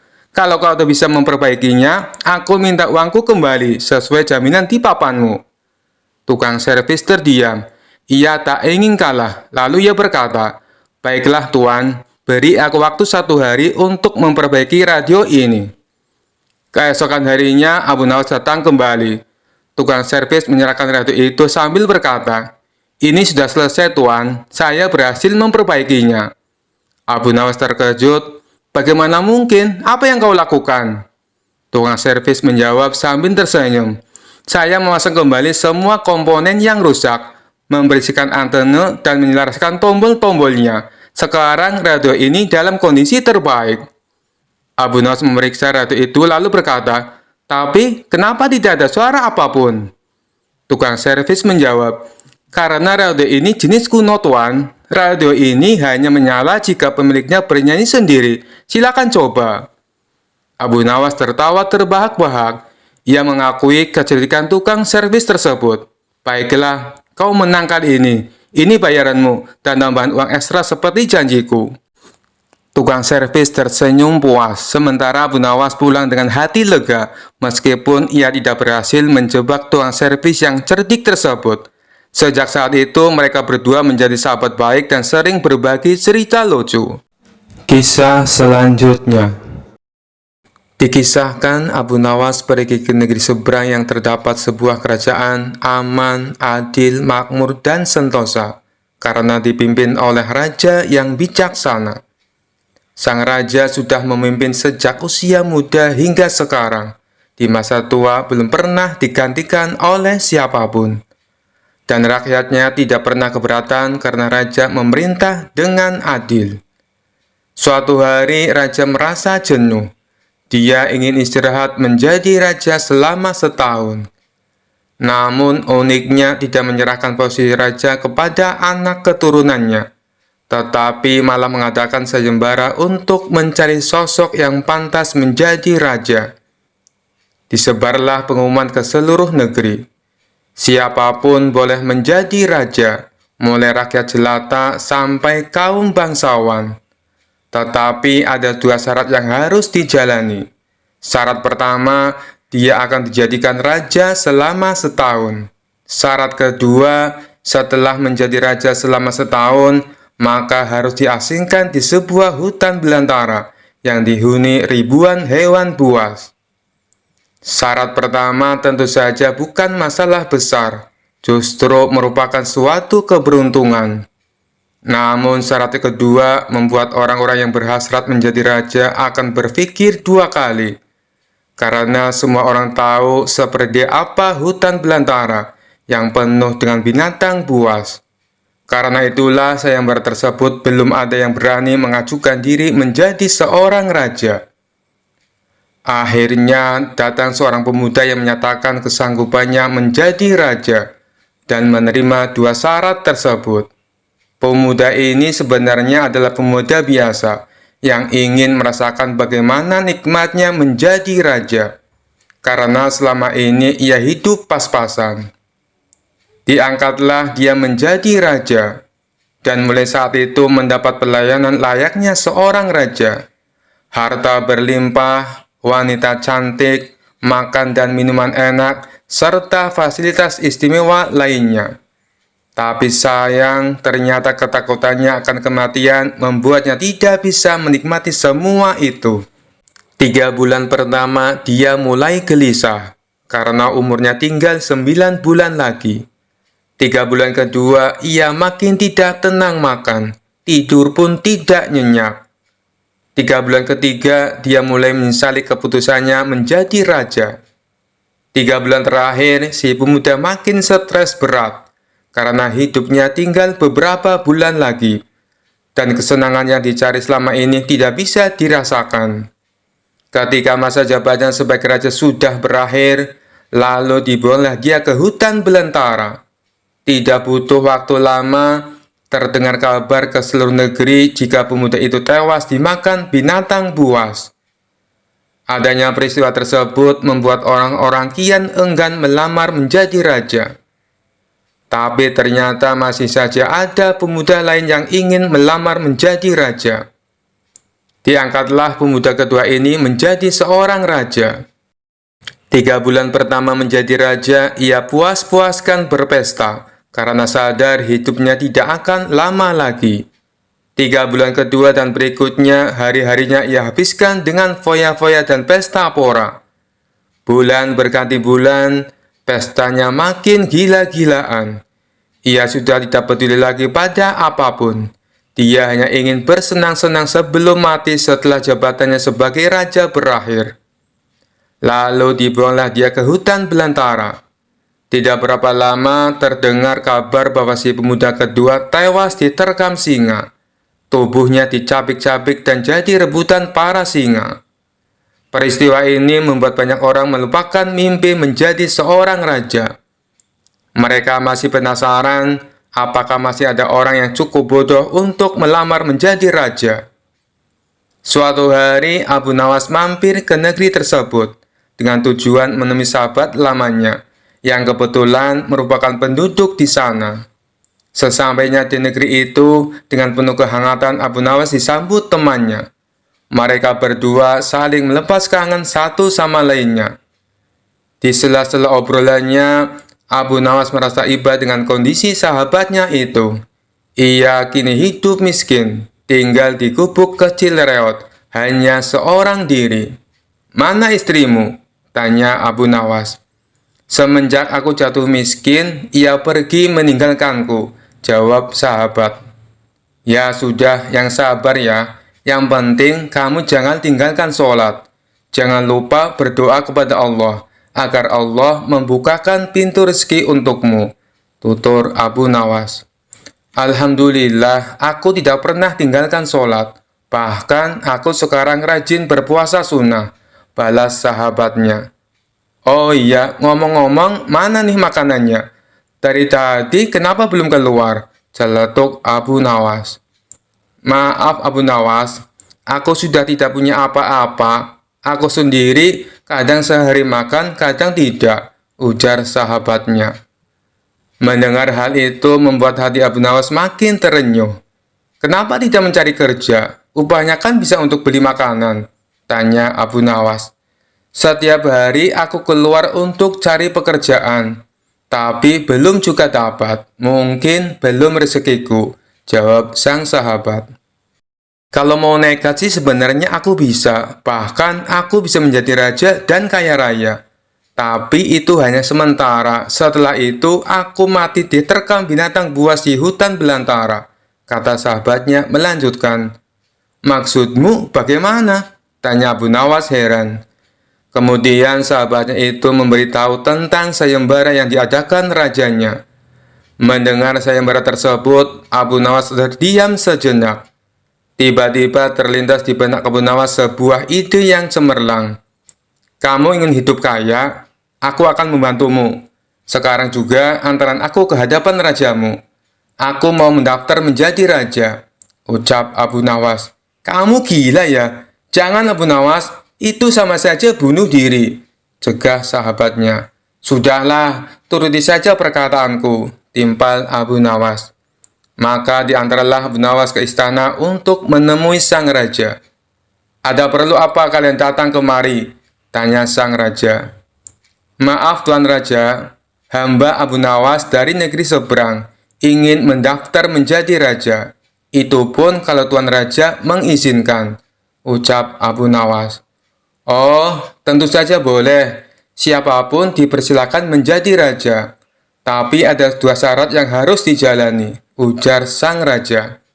Hamba siap paduka yang mulia, tapi hamba minta satu permintaan. Izinkan sahabat hamba ini menjadi pengawal pribadi hamba, kata Abu Nawas sambil menunjuk sahabatnya yang berdiri di sampingnya. Oh, silakan saja. Saat menjadi raja selama setahun, kau berhak atas segala sesuatunya, termasuk mengatur semua prajurit kerajaan beserta para menteri. Tapi ketika masamu menjadi raja berakhir, sahabatmu juga harus ikut kau dibuang ke hutan belantara, timpal sang raja. Sahabat Abu Nawas ini pun kaget dan sempat menolak dijadikan pengawal pribadinya. Namun akhirnya Abu Nawas berhasil membujuknya. Mendengar ada yang melamar menjadi raja lagi membuat masyarakat penasaran. Sebagian menertawakan kebodohan tersebut, sementara yang lain merasa iba dan kasihan. Abu Nawas akhirnya diangkat menjadi raja dan diberi segala kemewahan serta kemudahan fasilitas layaknya baginda raja. Ternyata berbeda dengan dua pemuda sebelumnya, Abu Nawas tidak berpesta pora dan foya-foya. Namun, ia membuat beberapa tindakan selama menjadi raja. 3 bulan pertama, Abu Nawas memerintah ribuan prajurit untuk membabat habis hutan belantara dan memindahkan semua binatang buas ke tempat lain. Sebagai raja, tentu perintahnya harus dipatuhi. Setelah 3 bulan berlalu, hutan belantara tempat ia akan dibuang kini menjadi tanah kosong yang siap huni. 3 bulan kedua, Abu Nawas memerintahkan para arsitek membuat istana megah untuk dirinya, tentunya dengan uang kerajaan yang dikuasai. Abu Nawas bisa membangun apa saja termasuk membangun istana di tanah yang dulunya adalah hutan belantara. Dalam jangka waktu 3 bulan, berdirilah istana megah dan kokoh. 3 bulan ketiga, Abu Nawas memerintahkan para prajurit membawakan harta dan perabotan dikirim ke istana yang baru saja dibangunnya. 3 bulan terakhir, Abu Nawas menawarkan kepada masyarakat, siapa saja yang mau pindah di wilayah istananya akan dibuatkan rumah dan diberi modal uang untuk berdagang. Kesempatan tersebut tidak disia-siakan warga. Ratusan orang mendaftarkan diri untuk pindah ke sekitaran istana Abu Nawas.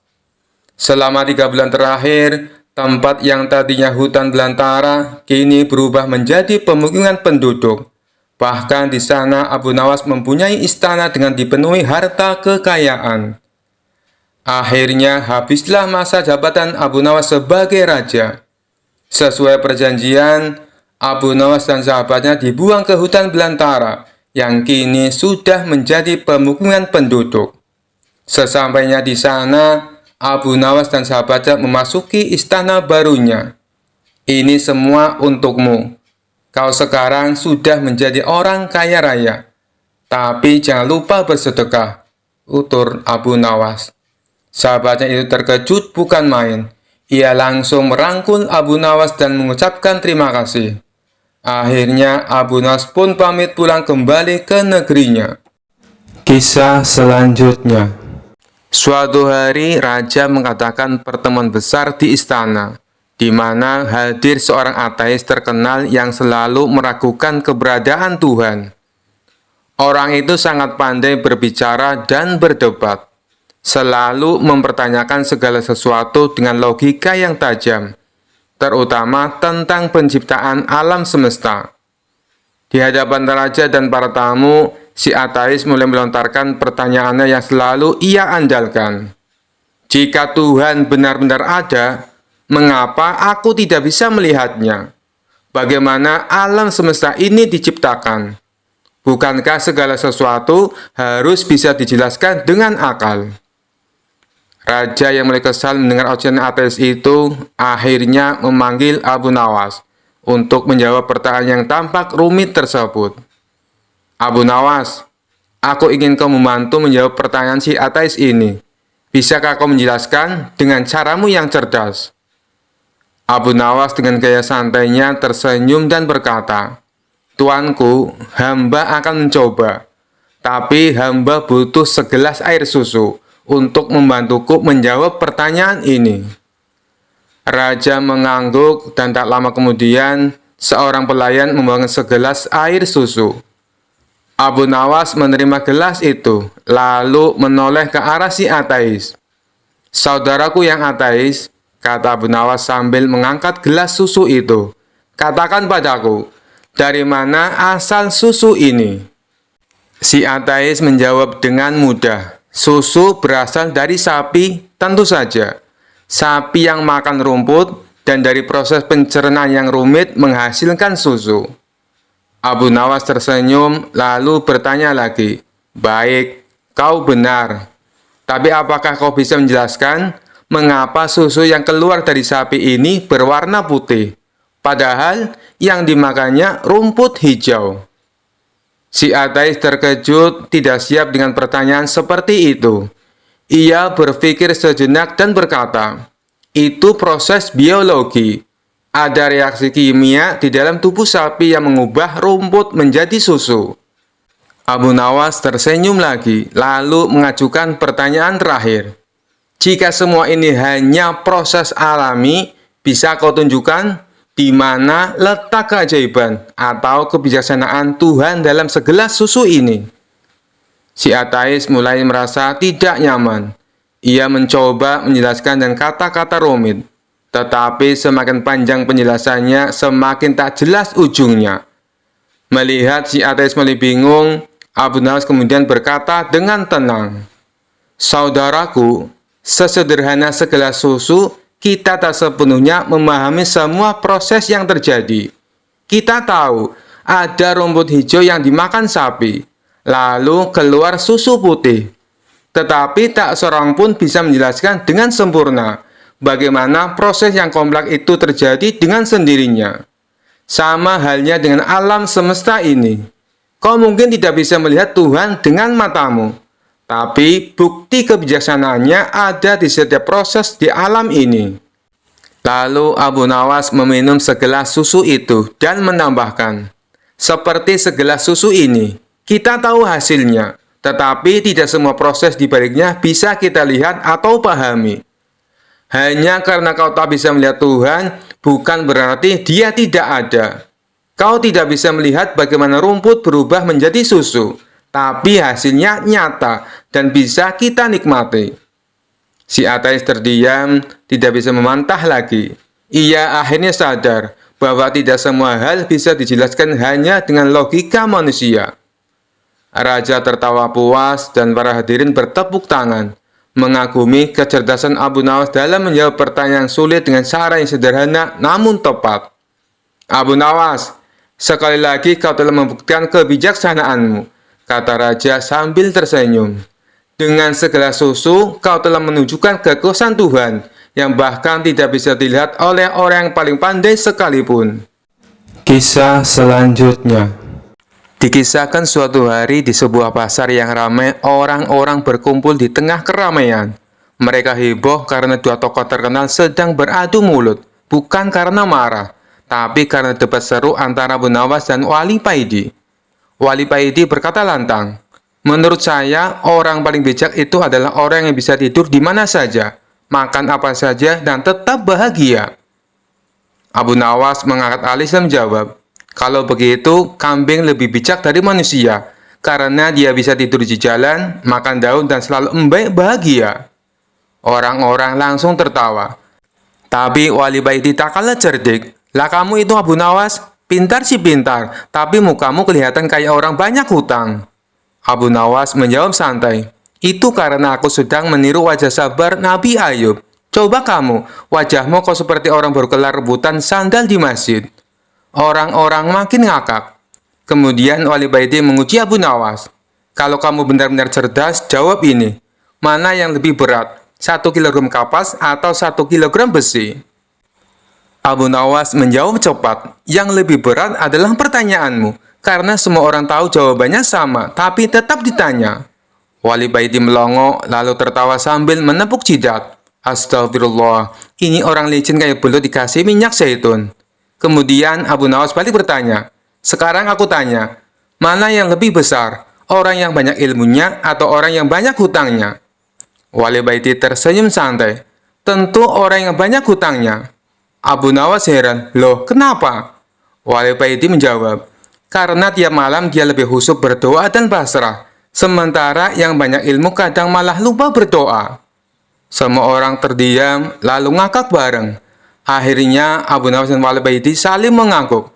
Abu Nawas berkata, "Debat denganmu seperti makan sambal, pedas tapi nagih." Wali Baiti tertawa, "Dan kamu seperti kopi, pahit tapi bikin melek." Mereka berdua pun pulang dengan kepala tegak dan perut kram karena terlalu banyak tertawa. Kisah selanjutnya. Dikisahkan ada 3 orang yang cukup terkenal cerdik dan pandai berkeliling negeri untuk menantang adu pintar dengan siapapun. Pada hari yang ketiga, orang itu memasuki kampung Abu Nawas. Penduduk sepakat untuk menghadapi ketiga orang itu, maka mereka sodorkan si cerdik Abu Nawas. "Saya yakin Abu Nawas bisa mengatasi 3 orang itu," ujar salah seorang penduduk. Singkat cerita, Abu Nawas akhirnya setuju menghadapi orang itu. Adu kepintaran antara Abu Nawas dan ketiga orang itu diadakan di tengah lapangan, sehingga masyarakat bisa menonton. Setelah waktu yang ditentukan tiba, maka berkumpullah para penduduk setempat. Abu Nawas tampak santai, acara pun segera dimulai. Masing-masing kontestan memperkenalkan diri masing-masing. Sebagai penghormatan, juri mempersilahkan 3 orang itu untuk bertanya kepada Abu Nawas. Ketiga orang itu sangat senang mendapat kesempatan bertanya lebih dulu. Maka dengan congkaknya orang pertama bertanya kepada Abu Nawas, "Di mana sebenarnya pusat bumi ini, wahai Abu Nawas yang tolol?" Abu Nawas tersenyum simpul, dibilang tolol. Si cerdik ini menjawab, "Itu sih gampang." "Kalau begitu di mana?" desak orang itu. "Tepat di bawah telapak kaki saya, saudari yang budiman," ujar Abu Nawas dengan senyum mengembang sembari merapalkan kakinya dan sedikit membungkuk. Jawaban Abu Nawas itu membuat orang kedua tidak terima. Ia langsung berkata dengan keras, "Bagaimana saudara bisa membuktikan hal itu? Jika kalian tidak percaya atas jawabanku, ukur saja sendiri," jawab Abu Nawas enteng. Tampaknya jawaban itu telah membuat orang pertama tertegun dan hanya biasa diam saja. Untuk itulah tiba giliran orang kedua mengajukan pertanyaan kepada Abu Nawas. "Berapa banyak jumlah bintang di langit?" Pernyataan yang nyaris sama dan sudah pasti dijawab oleh Abu Nawas dengan mudah. "Bintang-bintang yang ada di langit itu jumlah sama dengan rambut yang tumbuh di keledaiku ini," ujar Abu Nawas sembari menuding keledainya yang sedang merumput. "Bagaimana saudara bisa membuktikan hal itu?" Tanya orang kedua dengan suara tinggi. Nah, kalau tidak percaya, hitung saja rambut yang ada di keledai ini. Nanti saudara akan tahu kebenarannya, jawab Abu Nawas. Itu sih bodoh, akal-akalan saja. Bagaimana orang bisa menghitung bulu keledai? Sanggah orang pintar kedua itu. Nah, kalau aku bodoh, berarti saudara juga bodoh. Bagaimana bisa orang menghitung bintang di langit? Ujar Abu Nawas tak mau kalah. Mendengar jawaban itu, si orang kedua pun langsung mengunci mulutnya. Sekarang tampillah orang yang ketiga. Orang ini konon paling cerdas di antara yang lain. Ia memang agak terganggu oleh kecerdikan Abu Nawas dan dengan ketus ia bertanya, "Tampaknya saudara tahu banyak mengenai keledai. Coba saudara katakan padaku, berapa jumlah bulu yang ada di ekor keledai itu?" Sebuah pernyataan yang tidak kreatif, nyaris mirip orang pertama dan kedua. Ini tentu saja membuat Abu Nawas tertawa mengejek. "Aku tahu jumlahnya. Jumlah bulu yang ada di ekor keledai ini sama dengan jumlah rambut yang ada di janggut saudara," jawab Abu Nawas dengan senyum-senyum. "Bagaimana saudara bisa membuktikan hal itu?" tanya orang ketiga penasaran. "Oh, itu mudah saja. Begini saudara, saudara mencabut sehelai bulu dari ekor keledaiku. Kemudian, saya akan mencabut sehelai rambut dari janggut saudara. Nah, kalau sama, maka yang aku katakan adalah benar. Kalau tidak, berarti saya keliru," jawab Abu Nawas. Tentu saja orang ketiga itu dibuat mati kutu oleh Abu Nawas. Bisa dibayangkan sakitnya jika rambut di janggut itu dicabut satu persatu, sejumlah bulu di ekor keledai Abu Nawas. Orang ketiga tak terima dengan cara menghitung demikian. Hanya saja dia tak bisa berkutik. Para penonton pun menganggap Abu Nawaslah pemenangnya. Kisah selanjutnya. Suatu hari Abu Nawas terlibat dalam sebuah perdebatan dengan seorang Yahudi yang cerdas dan suka berargumen. Orang Yahudi itu terkenal sering mengajukan pertanyaan-pertanyaan sulit untuk menguji kepercayaan orang lain. Kali ini ia memutuskan untuk menantang Abu Nawas dalam sebuah perdebatan tentang keberadaan siksa kubur. Yahudi itu mendatangi Abu Nawas dengan senyum sinis dan langsung bertanya, "Abu Nawas, kau ini terkenal cerdik, tapi aku ingin tahu apakah kau bisa menjawab pertanyaanku. Apakah benar siksa kubur itu ada? Bagaimana bisa ada sesuatu setelah mati? Padahal tubuh sudah tidak hidup lagi." Abu Nawas yang tenang seperti biasa tersenyum dan membalas, "Tentu saja siksa kubur itu ada, wahai sahabatku. Hanya karena kita tidak bisa melihatnya dengan mata kepala sendiri, bukan berarti itu tidak ada." Yahudi itu tertawa kecil dan berkata, "Kau hanya mengikuti keyakinan buta, Abu Nawas. Buktikan padaku bahwa siksa kubur itu ada.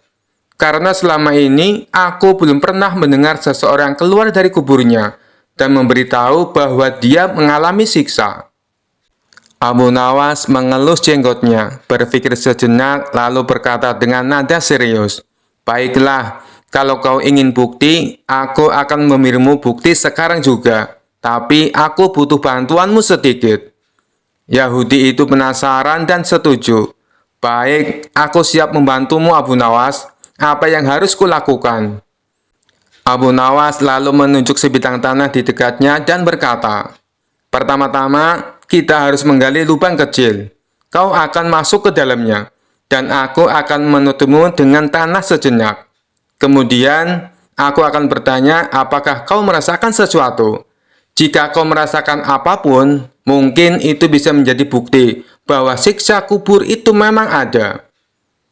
Yahudi itu tertawa terbahak-bahak mendengar ide Abu Nawas. "Abu Nawas, kau ini benar-benar lucu. Aku tidak merasakan apa-apa, karena aku masih hidup." "Baiklah, mari kita coba." Mereka pun mulai menggali sebuah lubang kecil. Setelah selesai, Yahudi itu dengan percaya diri masuk ke dalam lubang tersebut. Dan Abu Nawas menutupinya dengan tanah hingga hanya kepala sendiri yang terlihat. Orang-orang yang melihat kejadian itu mulai berkerumun, penasaran apa yang akan dilakukan Abu Nawas selanjutnya. Setelah Yahudi itu berada di dalam lubang, Abu Nawas berdiri di sampingnya, kemudian berkata, "Nah, bagaimana rasanya? Kau merasa nyaman di dalam sana?" Yahudi itu tertawa sambil berkata, "Tentu saja, ini hanya lubang biasa. Aku tidak merasakan apa-apa." Abu Nawas tersenyum licik dan dengan tiba-tiba berteriak keras, "Wahai para pengawal, bawa air keranjang dan tikus tanah." Pengawal yang kebingungan mengikuti perintah Abu Nawas langsung bergegas. Mendengar perintah aneh itu, Yahudi yang tadinya tertawa-tawa mulai merasa cemas. "Untuk apa kau memanggil air dan tikus, Abu Nawas?" Dengan wajah tenang, Abu Nawas menjawab, "Oh, aku hanya ingin memberikan sedikit hiburan untukmu di dalam lubang itu. Kita akan siramkan air dingin supaya kau merasakan sensasi beku. Dan tikus-tikus tanah ini akan menggali di sekitarmu. Mungkin mereka akan berusaha mengunyah sepatumu juga." Mendengar penjelasan itu, Yahudi itu langsung pucat dan mulai merasa tidak nyaman. "Hai Abu Nawas, aku bercanda. Keluarkan aku dari sini. Aku tidak mau ada air dingin atau tikus tanah." Abu Nawas pura-pura terkejut. "Oh, kau takut? Tapi bukankah tadi kau berkata bahwa kau tidak merasakan apa-apa di dalam lubang? Mengapa tiba-tiba kau khawatir?" Yahudi itu mulai panik. "Abu Nawas, keluarkan aku dari sini sekarang. Aku minta maaf telah menantangmu. Aku tidak mau merasakan apapun di dalam kubur ini, bahkan tikus sekalipun." Abu Nawas tertawa kecil, lalu segera mengangkat Yahudi itu keluar dari lubang. Setelah keluar, Yahudi itu tampak kebingungan, tapi juga merasa lega. Abu Nawas menepuk bahu Yahudi itu sambil berkata, "Kau lihat sahabatku, bahkan di lubang kecil itu, ketika aku menyebutkan tentang siksa kecil seperti air dingin dan tikus, kau sudah mulai takut. Padahal itu bukan siksa kubur yang sebenarnya.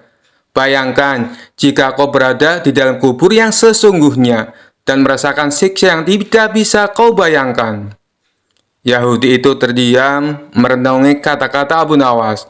Ia akhirnya menyadari bahwa ada banyak hal yang tidak bisa dijelaskan dengan logika sederhana. Dan rasa takut yang ia alami tadi menjadi bukti bahwa sesuatu yang tak terlihat memang bisa nyata adanya. "Baiklah Abu Nawas," kata Yahudi itu dengan wajah serius. "Kau menang kali ini. Aku belajar satu hal penting hari ini. Kadang sesuatu yang tidak terlihat justru lebih menakutkan daripada yang bisa kita lihat." Abu Nawas tersenyum dan menjawab, "Betul sekali sahabatku, bukan hanya mata yang menjadi saksi kebenaran, tapi juga hati dan perasaan. Semoga kau mendapatkan pelajaran dari pengalaman ini." Kisah selanjutnya.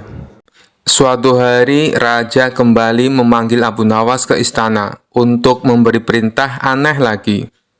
Raja yang terkenal suka menguji kecerdikan Abu Nawas tersenyum licik dan berkata, "Abu Nawas, kali ini aku punya tugas sangat penting untukmu." Abu Nawas sudah mencium gelagat tak biasa, menjawab dengan hati-hati, "Apa tugasnya, tuanku?"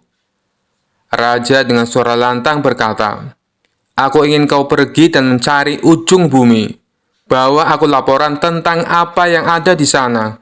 Jangan kembali sampai kau menemukannya." Abu Nawas yang tahu bahwa perintah ini jelas-jelas mustahil, pura-pura terkejut. Tapi seperti biasa, ia segera berpikir cepat. Dengan wajah serius, Abu Nawas menjawab, "Baik, tuanku.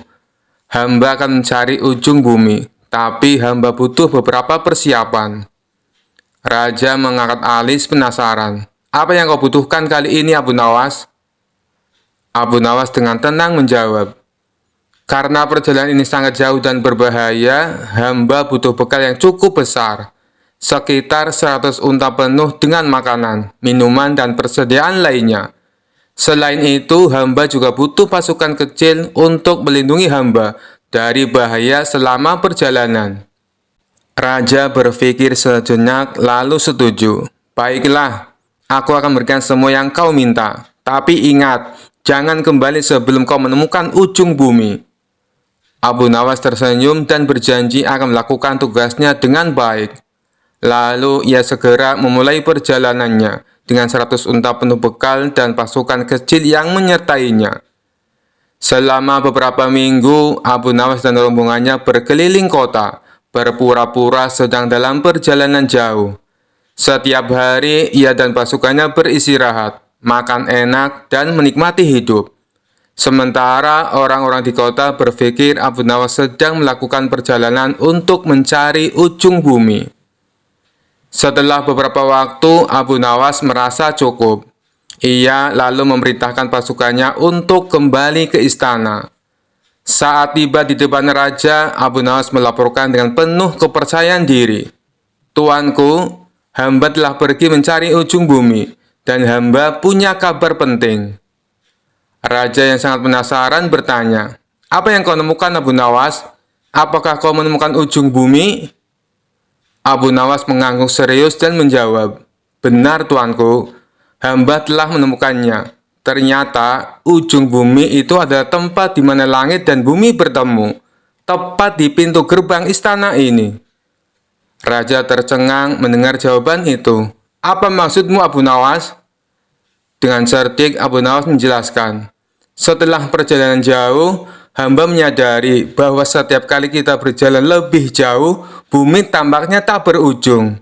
Tapi ketika hamba kembali ke istana ini, hamba menyadari bahwa semua perjalanan berakhir di sini, tempat di mana Tuanku berkuasa.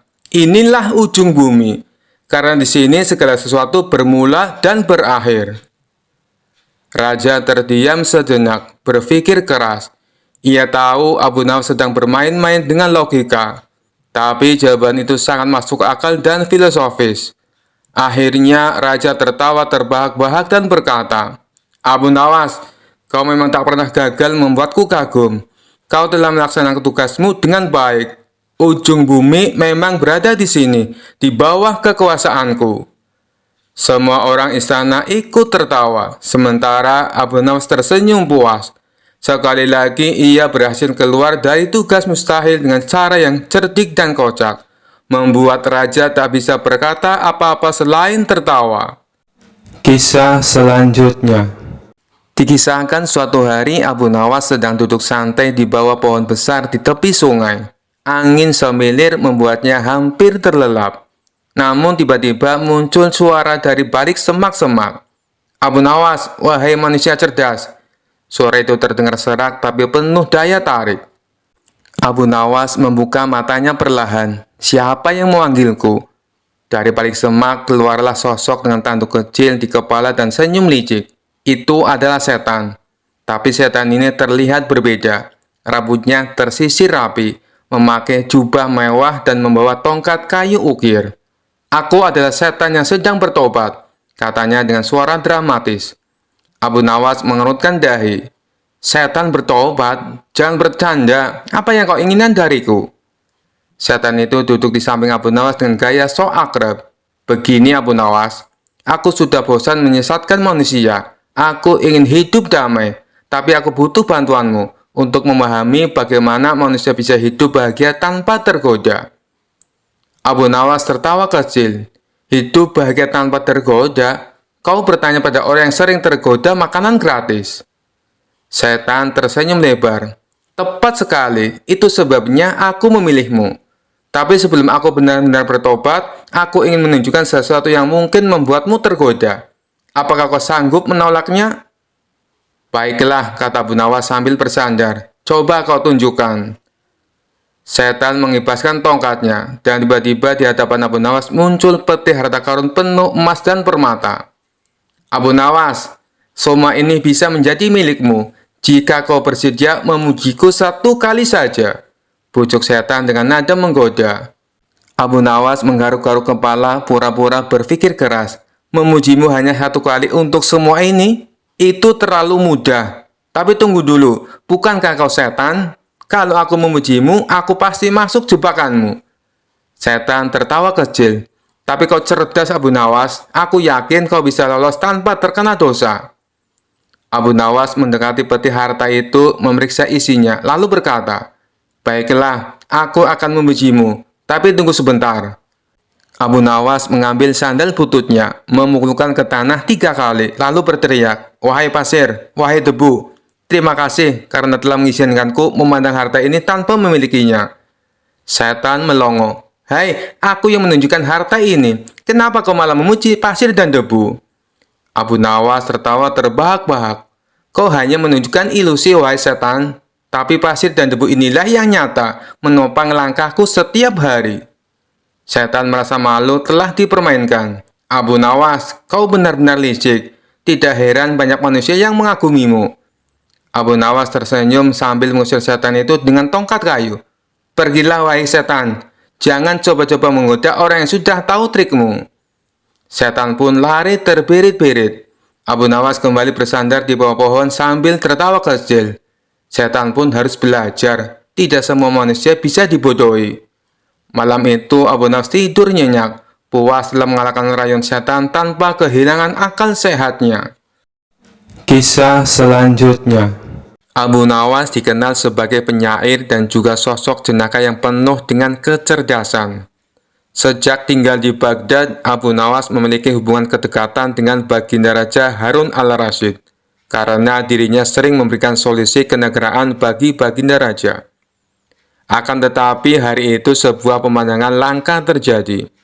Abu Nawas datang ke istana kerajaan tanpa mendapat undangan dari Baginda Raja terlebih dahulu. "Oh, ternyata engkau datang juga. Kebetulan, aku memang sudah kangen ingin bertemu denganmu, Abu Nawas," kata Baginda Raja tanpa basa-basi. Mendengar perkataan rajanya itu, Abu Nawas menjadi senang bukan kepalang, karena memang diketahui hubungan mereka belakangan ini sedang dekat-dekatnya. "Wahai Baginda, kali ini apa yang mesti hamba lakukan?" tanya Abu Nawas. "Tidak ada," sergah Baginda Raja. "Sebentar dulu," ujar Baginda Raja yang kemudian beranjak dari tempat duduknya. Begitu kembali, Baginda Raja sudah berganti pakaian yang sederhana layaknya rakyat biasa. "Aku ingin ke rumahmu, Abu Nawas," titah Baginda Raja. "Untuk apa Baginda ke rumah hamba?" tanya Abu Nawas heran dan kaget. Abu Nawas merasa belum memikirkan sebelumnya jika Baginda ingin ke rumahnya. Istrinya pun tidak ada di rumah. Abu Nawas berpikir siapa yang akan menyiapkan hidangan untuk Baginda Raja. "Intinya aku mau ke rumahmu," ujar Baginda dengan sedikit memaksa. Karena tidak ingin membantah perintah rajanya, akhirnya Abu Nawas mengiyakan ajakan Baginda tersebut. Tanpa ada pengawal, Baginda dan Abu Nawas berjalan kaki menuju rumah Abu Nawas, yang jaraknya tidak begitu jauh dari istana kerajaan. Sesampainya di rumah Abu Nawas, Baginda tidak menyangka jika rumah Abu Nawas sangat sederhana. Tak ada barang berharga di rumah itu.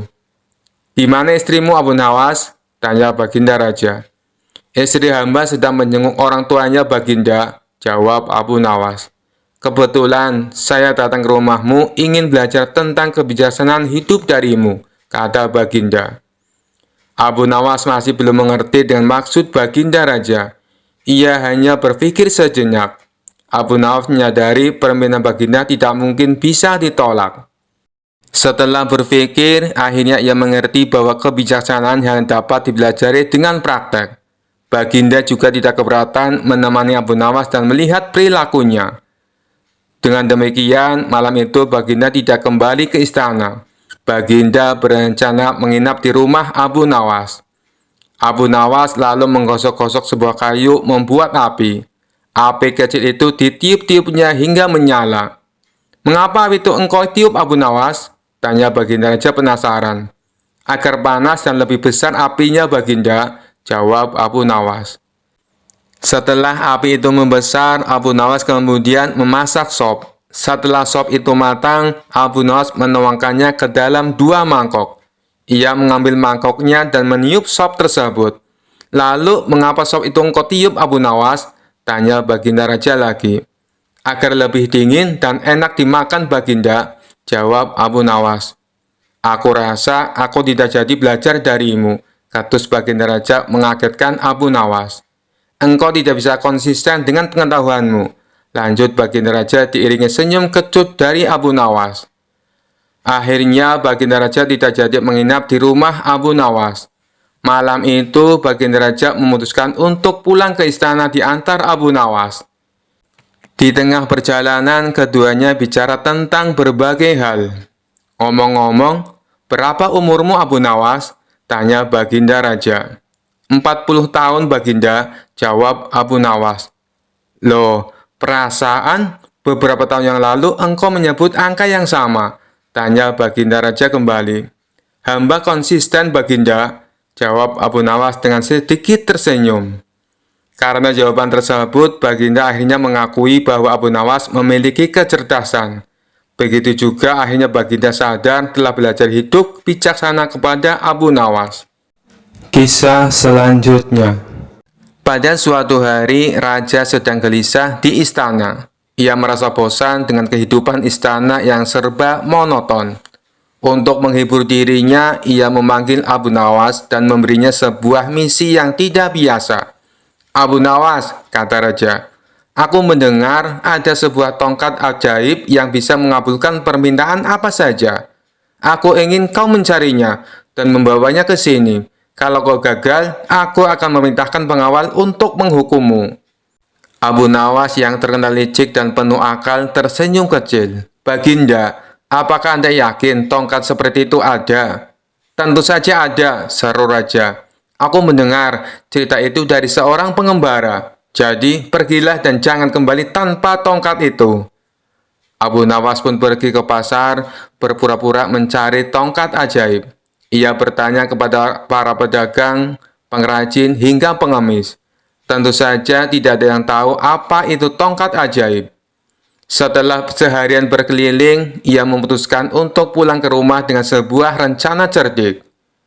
Keesokan harinya, Abu Nawas kembali ke istana membawa sebuah tongkat kayu biasa yang ia temukan di pinggir sungai. Dengan percaya diri, ia menyerahkan tongkat itu kepada Raja. Baginda, inilah tongkat ajaib yang Anda cari, katanya sambil membungkuk. Raja mengamati tongkat itu dengan penuh rasa penasaran. Apa buktinya bahwa tongkat ini ajaib Abu Nawas? Tanya sang Raja. Abu Nawas tersenyum misterius. Baginda, tongkat ini hanya akan menunjukkan keajaibannya jika digunakan oleh orang yang jujur. Cobalah Baginda, mintalah sesuatu dan tongkat ini akan mewujudkannya.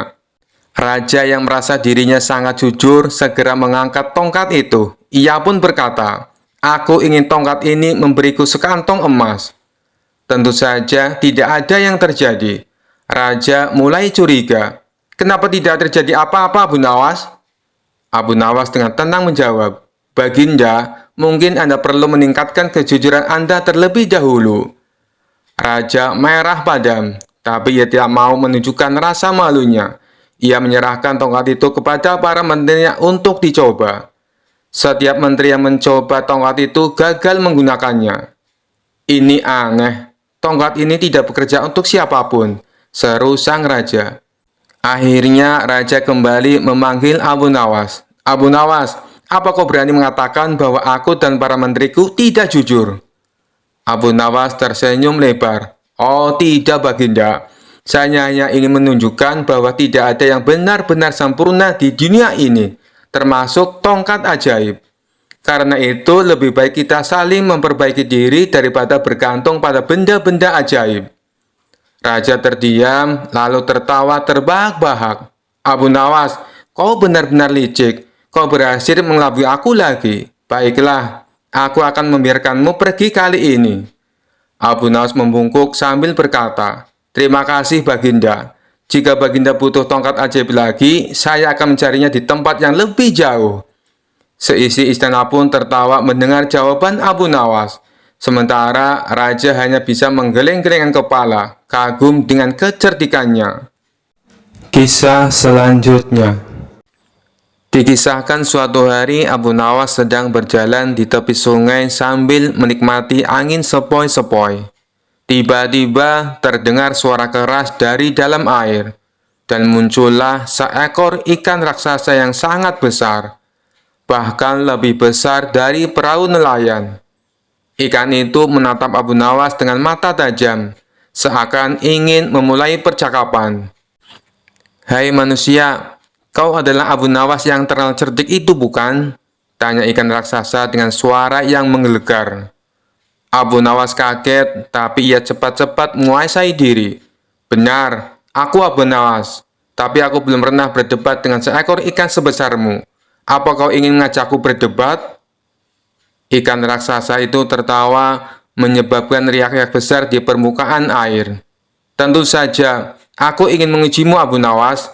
Banyak manusia mengira aku hanya ikan biasa, tapi aku lebih pintar dari yang kau kira." Abu Nawas tersenyum. "Baiklah, wahai ikan raksasa, apa yang ingin kau debatkan denganku?" Ikan itu mendekat dan berkata, "Pertanyaan sederhana, mana yang lebih berguna, tinggal di dalam air atau di daratan?"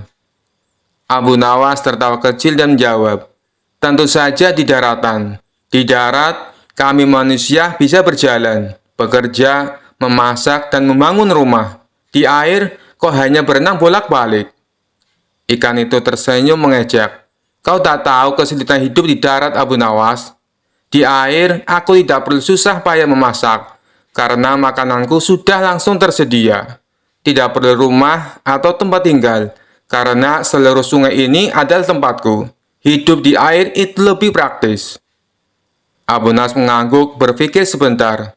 "Tapi wahai ikan raksasa, di darat kami bisa membuat pakaian, melindungi tubuh kami dari cuaca, dan mengembangkan ilmu pengetahuan. Kau hanya berenang sepanjang waktu, tidak bosan?" Ikan raksasa itu mengibaskan ekornya dengan bangga. "Bosan? Justru aku bebas berenang kemana saja, tanpa batas, tanpa terhalang oleh apapun. Dan kalau aku ingin tahu tentang daratan, aku cukup menangkap cerita-cerita dari manusia yang mendekat ke tepi sungai." Abu Nawas tertawa. "Baiklah, kau punya kebebasan. Tapi ingat, kami manusia punya otak yang cerdas. Kami bisa berpikir, menemukan cara hidup baru, bahkan membangun istana." Ikan raksasa itu tersenyum licik. "Begitu ya, tapi coba kau pikiran ini Abu Nawas. Di air, aku tak punya musuh yang bisa mengalahkanku, karena aku terbesar di sini. Sementara kau di darat, apakah kau benar-benar aman? Bagaimana dengan perintah raja atau masalah yang lainnya?" Abu Nawas terdiam sejenak, lalu tertawa keras. "Wahai ikan raksasa, ternyata kau memang pintar juga. Kau benar, mungkin kehidupan di air punya kelebihan sendiri. Tapi jangan lupa, aku juga pintar beradaptasi dan menaklukkan masalah di darat." Ikan raksasa mengangguk puas. "Abu Nawas, aku mengakuimu sebagai lawan yang seimbang. Meski manusia punya otak dan tinggal di darat, aku tetap bangga dengan kehidupanku di air. Mari kita setuju untuk hidup sesuai alam kita masing-masing." Abu Nawas tersenyum dan menjawab, "Setuju. Kau adalah ikan yang bijaksana. Semoga kita bertemu lagi di lain waktu." Dengan itu, ikan raksasa menyelam kembali ke dalam air, meninggalkan riak yang besar. Sementara Abu Nawas melanjutkan perjalanannya sambil tertawa, merenungi percakapannya yang tak biasa dengan ikan raksasa yang penuh akal. Kisah selanjutnya. Suatu hari, Abu Nawas menerima undangan dari seorang saudagar kaya di kota sebelah. Untuk sampai ke sana, ia harus melewati sebuah hutan yang dikenal sebagai hutan keramat. Orang-orang di desa sudah memperingatkannya bahwa banyak yang pernah tersesat di sana dan tidak pernah kembali lagi. Namun seperti biasa, Abu Nawas dengan santai berkata, "Apalah artinya hutan keramat bagi orang sekeren aku? Bahkan setan pun mungkin akan meminta tanda tanganku." Dengan keyakinan penuh, ia pun memasuki hutan. Awalnya semua berjalan lancar. Ia bernyanyi kecil, menikmati angin yang sejuk dan kicauan burung. Namun semakin ia jauh melangkah, pohon-pohon tampak semakin besar dan menyeramkan. Jalan setapak yang ia lalui tiba-tiba menghilang, digantikan oleh semak belukar yang lebat. Saat mencari jalan keluar, Abu Nawas bertemu dengan seorang pria tua berjanggut panjang yang tiba-tiba muncul dari balik pohon. "Siapa kau orang asing? Berani-beraninya kau masuk hutan ini tanpa izin," kata pria itu dengan suara berat. Abu Nawas tersenyum lebar. Maafkan saya, Pak Janggut Panjang. Saya hanya seorang musafir yang tersesat. Tapi kalau Anda mau, saya bisa jadi tamu kehormatan Anda. Pria tua itu tertawa kecil. Hutan ini bukan tempat untuk bercanda. Kau harus membuktikan keberanianmu, atau tidak akan bisa keluar dari sini. Pria tua itu membawa Bu Nawas ke sebuah tempat terbuka. Di sana, bayangan aneh muncul di tanah, menari-nari tanpa ada orang yang bergerak. Kalau kau bisa menari lebih baik dari bayangan ini, aku akan biarkanmu lewat, kata pria itu. Abu Nawas memutar otak. Ia lalu mengeluarkan sehelai kain dari kantongnya dan mulai menari sambil melambai-lambaikan kain itu. Gerakannya sangat aneh, seperti ikan yang melompat dari air. Pria tua itu heran. Apa yang kau lakukan? Itu bukan menari, itu seperti kau sedang kesurupan. Abu Nawas tertawa. Ini seni kontemporer, Pak Tua.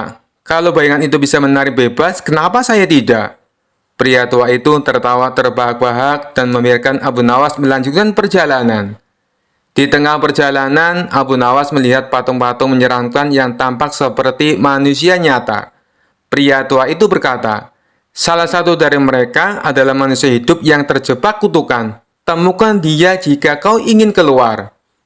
Abu Nawas mendekati setiap patung dan berkata, hei, siapa yang ingin bebas? Angkat tangan sekarang juga. Semua patung diam, kecuali satu yang refleks mengangkat tangannya. Ternyata dia adalah manusia yang terkutuk.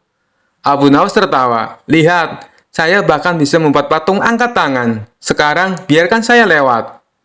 Pria itu terkejut dengan kecerdikan Abu Nawas, dan akhirnya mengizinkannya untuk pergi. Setelah melalui berbagai tantangan, Abu Nawas akhirnya menemukan jalan keluar. Saat tiba di kota, ia menceritakan pengalamannya kepada saudagar dan warga setempat. Jadi, apa pelajaran dari perjalananmu di hutan keramat? Tanya salah satu warga. Abu Nawas tersenyum lebar. Pelajarannya adalah, kalau kau tersesat, bawa otak dan keberanianmu, bukan cuma bekal makanan. Semua orang tertawa dan Abu Nawas pun menikmati jamuan di rumah saudagar dengan penuh kegembiraan.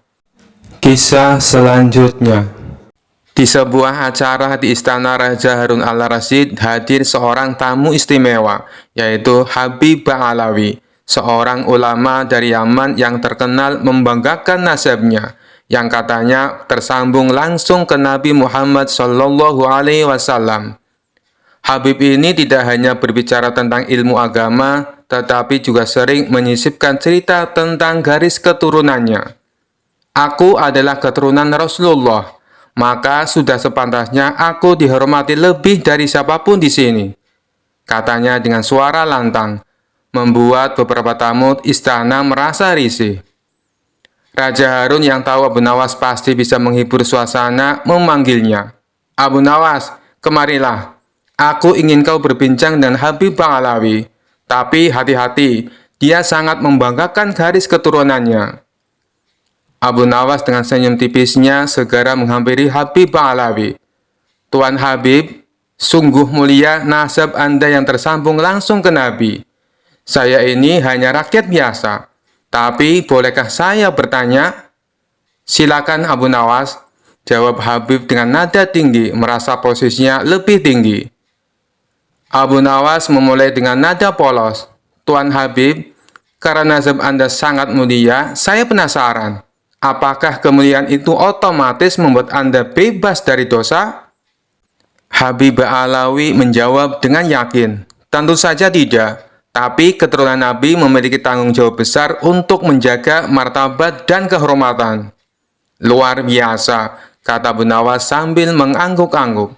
Berarti, jika Anda melakukan kesalahan, kesalahan itu tidak bisa disalahkan pada Nabi kan? Tentu saja tidak, jawab tegas sang Habib.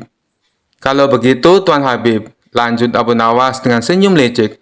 Mengapa Anda terus-menerus membanggakan nasab Anda? Bukankah yang penting itu amal perbuatan, bukan asal keturunan? Para tamu istana langsung menahan tawa. Sang Habib mulai gugup, tetapi mencoba mempertahankan wibawanya. Habib Ba'alawi menjawab dengan nada tinggi. Nasabku adalah kehormatan yang harus dijaga. Kau Abu Nawas, tidak tahu betapa sulitnya menjadi keturunan Nabi. Abu Nawas tersenyum santai. Tuan Habib, saya bukan keturunan Nabi, tapi saya tahu satu hal. Di akhirat nanti, Tuhan tidak akan bertanya siapa nenek moyang kita, tetapi apa yang sudah kita lakukan di dunia ini. Sang Habib mulai terpojok, tetapi tetap mencoba membalas. Tapi Abu Nawas, kau harus tahu, aku ini ibarat akar yang mulia, sedangkan kau mungkin hanya ranting liar yang tumbuh di mana-mana. Abu Nawas tertawa kecil. Tuan Habib, akar memang penting, tapi jika pohonnya tidak berbuah, apa gunanya? Sedangkan ranting liar seperti saya, meskipun kecil, kadang bisa memberi buah yang manis. Raja Harun al-Rasyid langsung tertawa terbahak-bahak mendengar jawaban Abu Nawas. Para tamu pun ikut tertawa, sementara wajah Habib mulai memerah karena malu. Melihat suasana semakin panas, Abu Nawas menambahkan, Tuan Habib, jangan marah. Anda seperti permata. Saya seperti batu biasa. Tapi ingat, bahkan permata tetap harus diasah agar berharga. Sedangkan batu biasa seperti saya kadang bisa menjadi pondasi rumah yang kuat. Sang Habib hanya terdiam, menyadari bahwa Abu Nawas tidak hanya cerdas tetapi juga berbicara dengan penuh makna. Dengan malu-malu ia berkata, Abu Nawas, kau benar. Aku harus lebih banyak belajar rendah hati. Abu Nawas tersenyum, Tuan Habib, kita semua belajar. Saya pun belajar dari Anda. Tapi jangan terlalu sering bicara tentang nasab, karena Tuhan menilai dari hati, bukan dari silsilah. Raja Harun tertawa puas. Abu Nawas, kau telah menyelamatkan acara ini dari kebosanan. Habib, anggap ini pelajaran berharga. Sejak itu, Habib Ba'alawi lebih berhati-hati dalam membanggakan nasabnya. Sementara Abu Nawas kembali menjadi pahlawan cerdik istana yang dihormati semua orang. Kisah selanjutnya. Suatu hari, dua saudara datang ke hadapan Abu Nawas dengan wajah masam dan tegang. Mereka sedang berseteru karena harta warisan dari orang tua mereka yang baru saja meninggal. Mereka berdebat dan berselisih tanpa henti. Masing-masing merasa berhak atas bagian yang lebih besar. Abu Nawas, tolonglah kami. Kami tidak bisa menemukan cara membagi harta warisan ini dengan adil, kata salah satu dari mereka.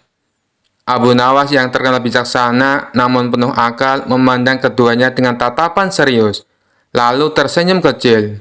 Baiklah, aku akan membantumu membagi harta warisan ini secara adil, tapi aku punya satu syarat. Kedua saudari itu mengangguk serempak. Apa syaratnya Abu Nawas? Kami akan menurut, jawab mereka. Syaratnya, kata Abu Nawas sambil menahan tawa dalam hati. Kalian harus menjalankan metode pembagian yang kuciptakan sendiri. Jika setuju, kalian tidak boleh mengeluh atau menolak. Keduanya langsung setuju karena yakin Abu Nawas pasti akan bersikap adil.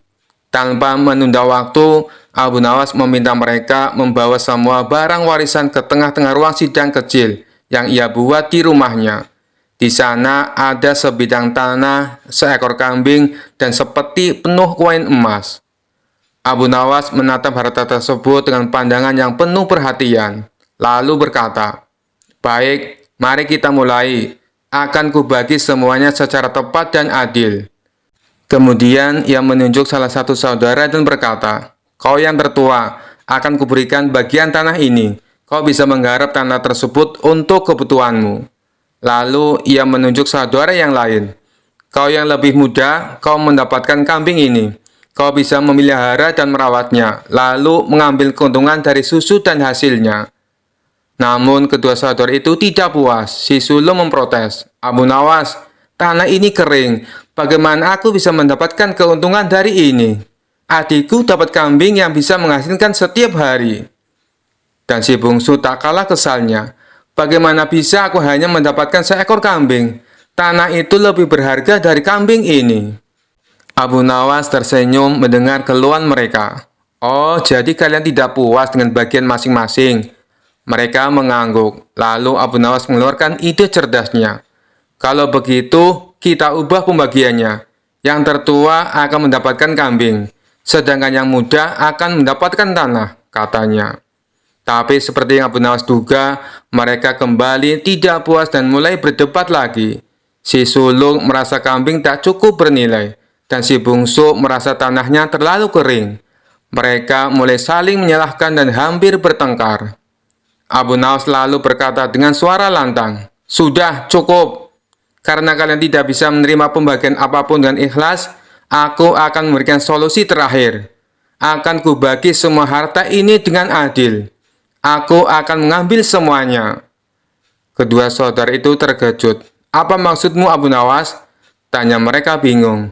"Begini," kata Abu Nawas, "daripada kalian terus berkelahi dan tak bisa menerima bagian masing-masing, lebih baik aku saja yang menyimpan harta ini. Setidaknya aku tidak perlu mendengar keributan dan pertengkaran kalian." Mendengar itu, keduanya terdiam. Mereka sadar bahwa sikap serakah mereka hanya memperkeruh keadaan. Tanpa harta tersebut, mereka justru tidak mendapatkan apa-apa. Keduanya saling pandang, lalu berkata, "Baiklah Abu Nawas, kami telah salah. Kami akan menerima pembagianmu tanpa protes lagi." Abu Nawas tersenyum. "Nah, itu baru sikap yang benar. Kalau begitu, aku akan membagi sesuai yang pertama. Si sulung dapat tanah, dan si bungsu dapat kambing. Dan seperti emas ini, kalian berdua akan membaginya setengah-setengah." Keduanya tersenyum dan mengangguk lega. Mereka pun mengucapkan terima kasih kepada Abu Nawas atas pelajaran berharga yang ia berikan. Dan sejak hari itu, kedua saudara itu hidup damai dan tak pernah lagi berselisih soal harta. Kisah selanjutnya. Dikisahkan pada suatu hari, kabar tentang kehebatan Abu Nawas sebagai seorang yang cerdik tersebar hingga ke negeri tetangga. Seorang guru besar Kristen terkenal akan ilmunya dan sifat sombongnya merasa tertantang. Ia memutuskan untuk datang ke istana Raja Harun al-Rasyid dan menantang Abu Nawas dalam sebuah debat tentang agama. Guru besar itu berkata kepada raja, "Aku mendengar bahwa di istana ini ada seseorang yang sangat cerdas bernama Abu Nawas. Aku ingin menguji pengetahuannya tentang agama. Kalau dia kalah, aku ingin dia mengakui bahwa agamanya salah dan berpindah ke agamaku." Raja yang tahu kecerdasan Abu Nawas tersenyum dan memanggilnya, "Abu Nawas, ada tantangan untukmu. Aku yakin kau bisa menjawabnya." Abu Nawas datang dengan tenang, mengenakan pakaian sederhana. Ia mengangguk pada raja dan guru besar tersebut. Guru besar itu memulai, "Abu Nawas, kalau memang agamamu benar, jelaskan kepadaku, mengapa Allah membiarkan orang yang tidak percaya tetap hidup? Kalau Allah Maha Kuasa, kenapa tidak melenyapkan orang yang tidak mempercayainya?" Abu Nawas tersenyum santai. "Wahai guru besar, pertanyaan Anda bagus sekali, tapi izinkan saya bertanya balik. Mengapa Anda membiarkan gulma tumbuh di kebun Anda? Bukankah Anda bisa mencabut semuanya?" Guru besar itu terdiam sejenak lalu berkata, "Aku membiarkan gulma tumbuh karena aku ingin melihat tanaman yang baik tumbuh lebih kuat dan indah." Abu Nawas mengangguk. "Itulah jawabannya. Allah membiarkan semua makhluk hidup, baik yang percaya atau tidak, agar orang-orang yang beriman menjadi lebih kuat dalam menghadapi cobaan dan tantangan. Kebaikan akan selalu bersinar di tengah kegelapan." Guru besar itu tersenyum sinis, merasa belum kalah. Ia berkata, "Kalau begitu, jelaskan padaku, mengapa agamamu membutuhkan Nabi Muhammad? Bukankah Tuhan cukup untuk mengajarkan kepada manusia?" Abu Nawas dengan tenang menjawab, "Guru besar, izinkan saya bertanya. Anda adalah guru besar di sini, benar?" "Benar," jawab guru besar itu dengan bangga. "Kalau begitu, kenapa murid-murid Anda membutuhkan buku dan pena? Bukankah Anda cukup untuk mengajarkan mereka?" Guru besar itu terdiam lagi. Abu Nawas melanjutkan, "Nabi Muhammad adalah petunjuk langsung dari Allah, seperti buku pelajaran dari seorang guru besar. Tanpa petunjuk itu, umat manusia akan kebingungan dalam memahami jalan yang benar." Para hadirin mulai tertawa kecil melihat guru besar itu berkeringat. Tapi ia tidak menyerah. "Baiklah, kalau begitu, jelaskan padaku, bagaimana mungkin Tuhan yang Maha Besar mengatur semua hal kecil di dunia ini? Seperti kapan hujan turun atau kapan bayi lahir?" Abu Nawas tersenyum lebar. Guru besar, apakah Anda punya jam tangan? Tentu saja, jawabnya sambil menunjukkan jam tangannya yang mahal. Abu Nawas bertanya lagi, jam tangan Anda bisa menunjukkan waktu dengan tepat. Apakah Anda membuatnya sendiri? Tidak, ini dibuat oleh pembuat jam. Dan apakah pembuat jam itu harus datang setiap hari untuk memastikan jam tangan Anda tetap bekerja? Tidak, jam ini sudah dirancang untuk bekerja dengan sendirinya. Abu Nawas tersenyum lebih lebar. Itulah jawaban saya. Allah menciptakan alam semesta dengan kesempurnaan. Dia tidak perlu mengatur setiap detik secara langsung, karena semuanya sudah berjalan sesuai dengan kehendaknya. Guru besar itu terdiam, wajahnya memerah padam. Ia kehabisan akal untuk menjawab. Para hadirin bersorak memuji kecerdasan Abu Nawas. Akhirnya guru besar itu berdiri dan berkata, "Aku mengaku kalah, dan aku melihat kebenaran dalam jawabanmu. Mulai hari ini, aku ingin belajar lebih banyak tentang Islam." Abu Nawas tersenyum rendah hati. Kebenaran hanya milik Allah. Saya hanya menyampaikan apa yang saya tahu. Raja Harun al-Rasyid tertawa terbahak-bahak. Abu Nawas, kau selalu tahu cara mengalahkan kesombongan dengan kebijaksanaan. Kau memang tak tergantikan. Kisah selanjutnya.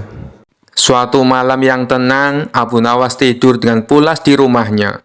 Namun, tiba-tiba dalam tidurnya, ia mulai gelisah. Matanya berkedut, nafasnya tersengal-sengal, dan tubuhnya bergerak seakan-akan sedang berlari. Ternyata, Abu Nawas sedang bermimpi buruk dikejar-kejar harimau. Di dalam mimpinya, Abu Nawas berada di sebuah hutan lebat. Ia mendengar deru nafas berat dari balik semak-semak. Ketika menoleh ke belakang, ia melihat seekor harimau besar berlari ke arahnya dengan mata yang bersinar ganas. "Astagfirullah, harimau!" seru Abu Nawas dalam mimpi itu. Sambil berlari secepat mungkin, tapi seperti mimpi pada umumnya, kakinya terasa berat. Dan setiap langkahnya seperti berjalan di lumpur. Harimau itu semakin mendekat dan Abu Nawas mulai panik. "Lari Abu Nawas, lari!" Ia berteriak pada dirinya sendiri. Namun tak peduli seberapa keras ia mencoba, harimau itu semakin dekat. Taringnya terlihat tajam dan siap menerkam. Ketika Abu Nawas sudah hampir menyerah, tiba-tiba ia tersandung batu besar dan terjatuh. Dengan cepat harimau itu melompat ke arahnya. Tapi sebelum harimau itu menerkam, Abu Nawas berteriak, "Tunggu, tunggu dulu." Ajaibnya, harimau itu berhenti di udara, menggantung seperti sedang mempertimbangkan kata-kata Abu Nawas. "Kenapa kau berhenti?" tanya harimau bingung. Abu Nawas yang sudah terpojok tiba-tiba mendapatkan ide cerdik. "Kau tidak boleh menerkamku sekarang," katanya dengan nada yakin. "Aku sedang bermimpi. Dan dalam mimpi, aku yang mengendalikan segalanya." Harimau itu menatapnya curiga. "Apa maksudmu?" Abu Nawas melanjutkan dengan percaya diri. "Aku bisa mengubahmu menjadi apapun yang aku mau. Bagaimana kalau aku membuatmu jadi kucing manis saja? Atau mungkin seekor ayam?" Harimau itu mulai panik. "Ayam? Tidak, aku tidak mau jadi ayam." Abu Nawas tersenyum lebar. "Lalu bagaimana kalau kita buat kesepakatan? Aku tidak akan mengubahmu jadi ayam, asalkan kau tidak menerkamku." Harimau itu berpikir sejenak, lalu setuju. "Baiklah, kita punya kesepakatan. Aku tidak akan menerkammu." Dengan lega, Abu Nawas mengusap keringat di dahinya. "Bagus, bagus. Sekarang, bagaimana kalau kau pergi dan tinggalkan aku sendirian?" Harimau itu mengangguk, berbalik dan mulai berjalan menjauh. Namun sebelum pergi terlalu jauh, ia menoleh kembali dan berkata, "Ingat Abu Nawas, lain kali kalau kau bermimpi lagi, jangan buat aku marah. Aku tidak suka diancam jadi ayam." Abu Nawas tertawa dalam mimpinya, merasa telah menang dengan kecerdikannya. Dan saat itu juga ia terbangun. Keringatnya masih membasahi dahi, tapi ia tetap tersenyum lega. Keesokan harinya, para tetangga bertanya, "Abu Nawas, kenapa semalam kau berteriak-teriak dalam tidurmu? Apa kau bermimpi buruk?" Abu Nawas tertawa dan menjawab, "Tidak, hanya mimpi dikejar harimau. Tapi tenang saja, kami sudah membuat kesepakatan. Harimau itu tidak akan berani lagi menerkamku. Kisah selanjutnya. Dikisahkan pada suatu hari di sebuah auditorium megah di Damaskus diadakan debat besar-besaran antara seorang pastor dan seorang ulama Islam. Tapi kali ini yang dikirim untuk membela Islam bukanlah syekh biasa, melainkan Abu Nawas. Ribuan orang hadir siap menyaksikan debat seru ini. Pastor naik ke podium dengan percaya diri, sementara Abu Nawas masih sibuk menikmati buah kurma di bangkunya. Pastor naik ke podium lebih dulu dan mulai berbicara dengan percaya diri. Kalian umat Islam selalu melarang penyembahan berhala, tapi kalian semua sujud menghadap Ka'bah yang jelas-jelas terbuat dari batu. Apa bedanya dengan patung singa yang juga terbuat dari batu? Kalau patung singa tidak boleh disembah, kenapa Ka'bah boleh dihadapi? Penonton mulai berbisik-bisik. Abu Nawas yang duduk santai di kursinya hanya tersenyum. Pastor melanjutkan, lalu kalian mengharamkan babi karena katanya hewan ini makan kotoran. Tapi saya punya peternakan babi yang diberi makan sayuran dan minum susu. Sementara ayam-ayam kalian malah suka makan kotoran. Jadi mana yang lebih bersih? Para hadirin mulai terdiam. Pastor tersenyum puas. Abu Nawas bangkit dari kursinya, melangkah santai ke depan lalu berkata, yang pertama soal Ka'bah. Kami tidak menyembah batu, tapi menaati perintah Tuhan. Kalau Tuhan menyuruh kami sholat menghadap pohon, kami akan menghadap pohon. Kalau diperintah menghadap sandal, ya kami menghadap sandal. Yang penting taat, bukan batunya. Hadirin tertawa mendengar jawaban nyeleneh Abu Nawas.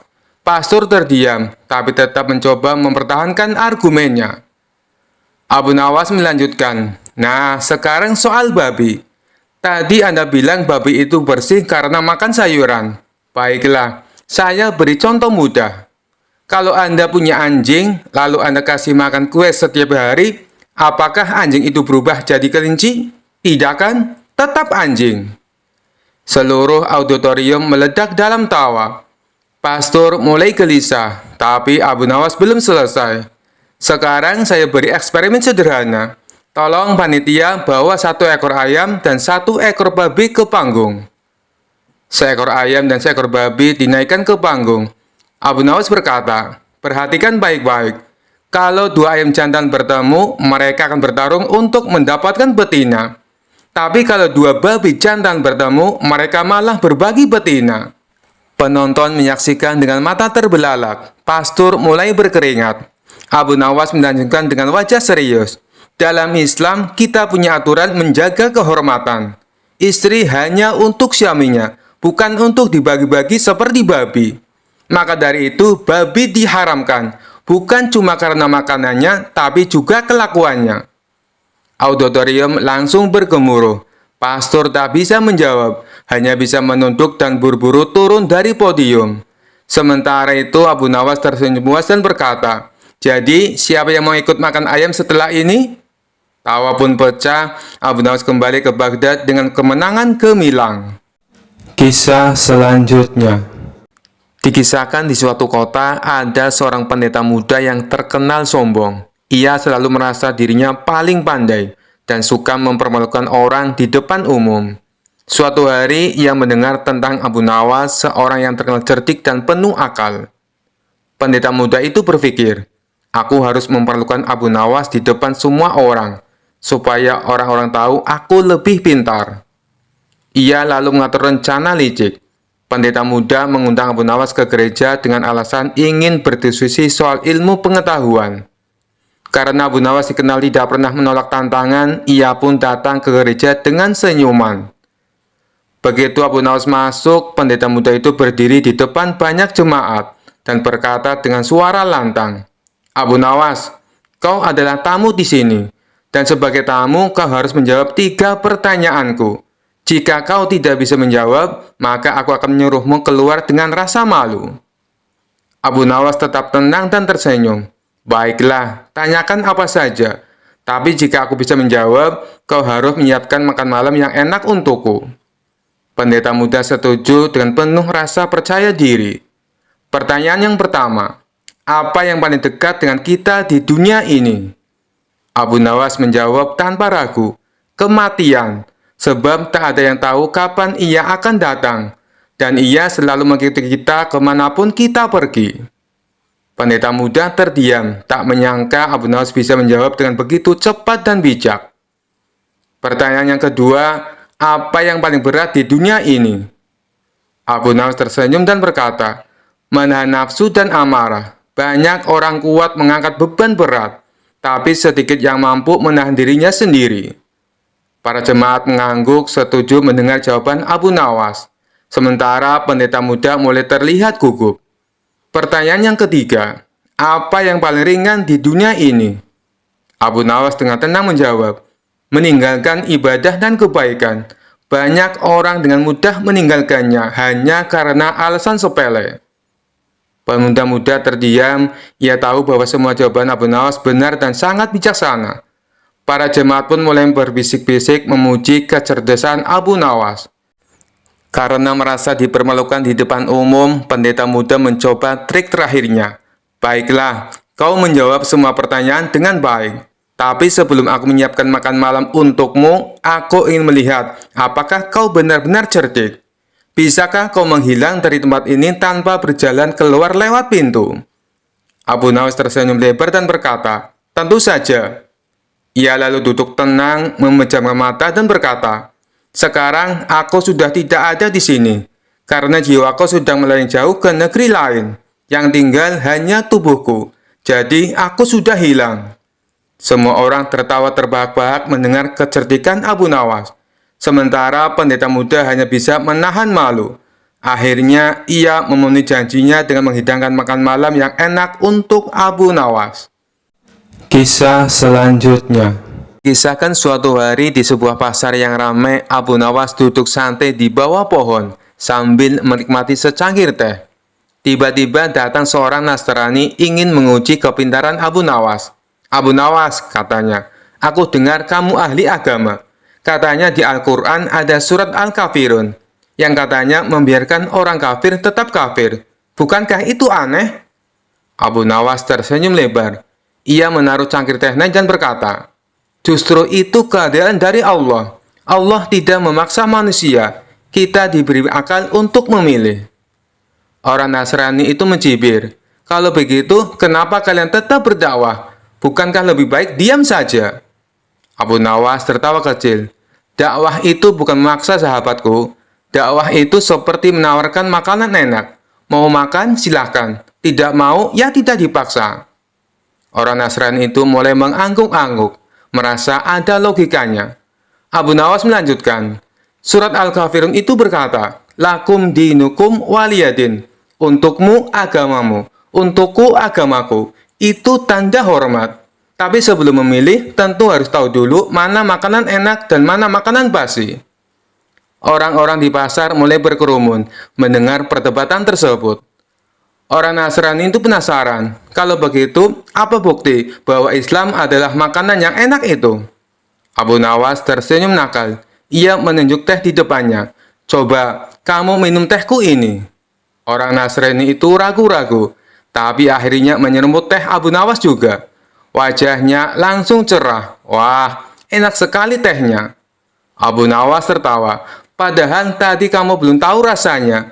Tapi setelah mencoba, kamu baru tahu mana yang enak. Begitu juga dengan Islam.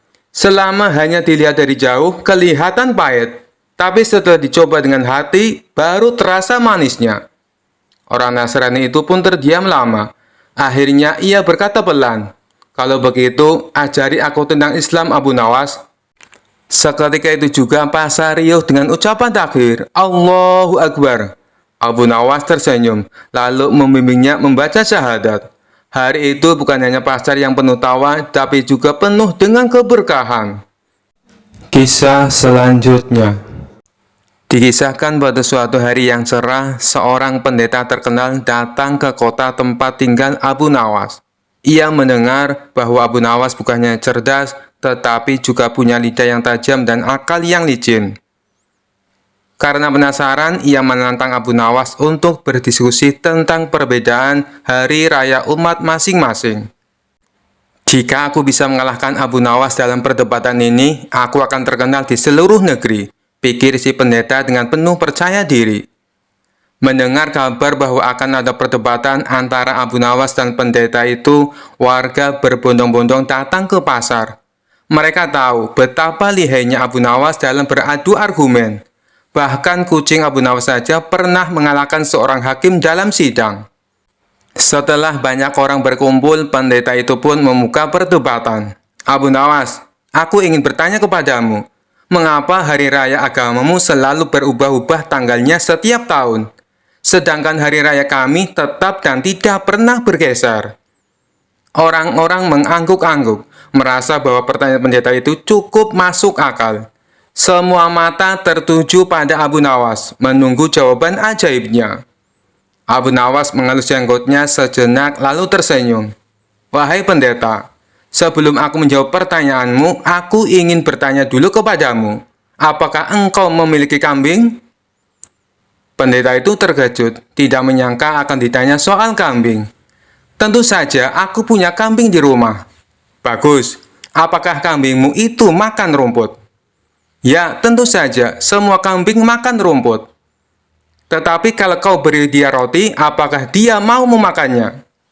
Pendeta itu mulai bingung, tetapi tetap menjawab. Tentu saja, kalau lapar, kambing akan makan apa saja, termasuk roti. Abu Nawas tersenyum lebar dan berkata, nah, itulah perbedaannya. Hari raya kami seperti kambing, yang bisa menyesuaikan diri dengan kalender bulan. Sedangkan hari raya kalian seperti roti, yang selalu di tempat yang sama dan tidak berubah-ubah. Orang-orang yang menyaksikan perdebatan itu terdiam sejenak, lalu seketika meledak dalam tawa. Abu Nawas memang luar biasa, teriak seorang di tengah kerumunan. Pendeta itu hanya bisa menggaruk kepala. Ia ingin membantah, tetapi tidak tahu harus berkata apa. Namun Abu Nawas belum selesai. Ia menepuk daun si pendeta dan berkata, sebenarnya aku juga punya teori yang lain.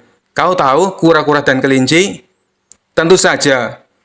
Hari raya kami seperti kura-kura, jalannya pelan tapi pasti, mengikuti perhitungan bulan. Sedangkan hari raya kalian seperti kelinci, yang loncat-loncat di tempat yang sama, takut bergerak ke depan. Orang-orang kembali tertawa terbahak-bahak, bahkan seorang nenek sampai terbatuk-batuk saking geli mendengarnya. Pendeta itu tersenyum masam dan berkata, baiklah, aku mengakui kecerdasanmu Abu Nawas, tapi setidaknya hari raya kami lebih mudah diingat. Abu Nawas tertawa dan menjawab, benar, sama seperti tanggal jatuh tempo hutang, tetap di tanggal yang sama setiap tahun, tapi tetap saja banyak orang yang lupa. Sekali lagi pasar pun riuh dengan gelak tawa. Pendeta itu akhirnya menyerah, menyalami Abu Nawas, lalu pergi dengan kepala tertunduk. Sementara itu Abu Nawas pulang dengan bangga, merasa puas telah memenangkan perdebatan dengan cara yang unik. Kisah selanjutnya. Dikisahkan suatu hari Baghdad kedatangan tamu dari negeri jauh, seorang biarawati yang terkenal cerdas dan sedikit sombong. Dengan jubah putih bersih dan alis terangkat, ia datang ke istana Raja Harun ar-Rasyid sambil berkata, aku ingin menantang Abu Nawas. Aku ingin membuktikan bahwa logika kami lebih unggul. Abu Nawas yang sedang rebahan di pohon korma langsung diangkat ke istana. Begitu tiba, ia masih membawa bantal. Abu Nawas, seru sang biarawati, aku ingin bertanya, mengapa kau yakin agamamu yang benar? Apakah kau sudah bertemu Tuhan? Abu Nawas bangun, menguap, lalu menjawab santai, belum, tapi Tuhan sudah pernah bertemu aku. Apa? Sang biarawati terbelalak. Abu Nawas tersenyum, buktinya aku masih hidup. Siapa lagi yang ngasih nafas tiap detik selain Tuhan? Masa kau kira gratisan kayak wifi tetangga? Penonton tertawa, biarawati cemberut.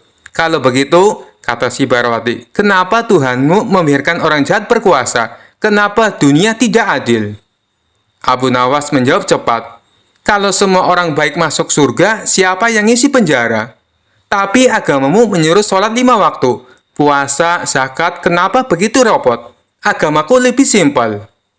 Abu Nawas tersenyum lebar, karena Tuhan kami sayang. Dia kasih 5 kali pertemuan sehari. Kalau kamu punya pacar, cuma diajak ketemu seminggu sekali, kau mau? Penonton istana terpingkal. Raja Harun al-Rasyid menahan tawa sambil menyeruput teh. Biawarati mulai panik. Tapi kenapa kalian sujud? Bukankah itu merendahkan diri? Abu Nawas berdiri dan berkata mantap. Kami tidak merendahkan diri. Kami sedang meninggikan Tuhan. Kalau kamu mengangkat tangan saat menyapa raja, masa saat menyapa Tuhan cuma duduk manis kayak nonton konser? Ruangan sunyi. Biarawati diam, matanya berkaca-kaca. Ia lalu berkata pelan, Abu Nawas, jawabanmu aneh, lucu tapi masuk akal. Abu Nawas tersenyum. Logika tanpa hati hanya jadi debat kusir. Tapi kalau kau gunakan hati, mungkin kau akan menemukan kebenaran. Tiba-tiba Biarawati berdiri. Suaranya lirih namun tegas. Ajarkan aku 2 kalimat itu. Abu Nawas pun mendekat, membimbingnya dengan lembut. Asyhadu an la ilaha illallah wa asyhadu anna Muhammadar Rasulullah. Seisi istana sunyi, bahkan angin pun seolah berhenti. Beberapa detik kemudian, raja berdiri dan bertepuk tangan. Abu Nawas, debat paling lucu, paling damai dan paling menyejukkan hati. Abu Nawas mengangguk, lalu duduk kembali di bawah pohon kurma sambil berkata, akhirnya debat ini berbuah manis, seperti kurma Ramadan tapi gratis. Kisah selanjutnya. Abu Nawas dikenal suka menolong, tapi ada saja orang yang tidak suka dengan sosok cerdas dan humoris ini. Sebut saja Abu Jahal. Entah kenapa dia sangat membenci Abu Nawas. Abu Jahal selalu mencari celah untuk memfitnah Abu Nawas, tapi selalu gagal. Tentu saja hal ini membuatnya makin membenci Abu Nawas. Sampai suatu ketika Abu Jahal mempunyai rencana yang licik. Dia hendak menjebak Abu Nawas, supaya namanya menjadi buruk di mata masyarakat. Esok harinya Abu Jahal mulai mengatur strategi. Ia pergi ke pasar untuk membeli sandal. Sandal yang ia beli sama persis dengan kepunyaan Abu Nawas. Abu Jahal juga membayar orang suruhan untuk mengambil keledainya sendiri pada malam hari.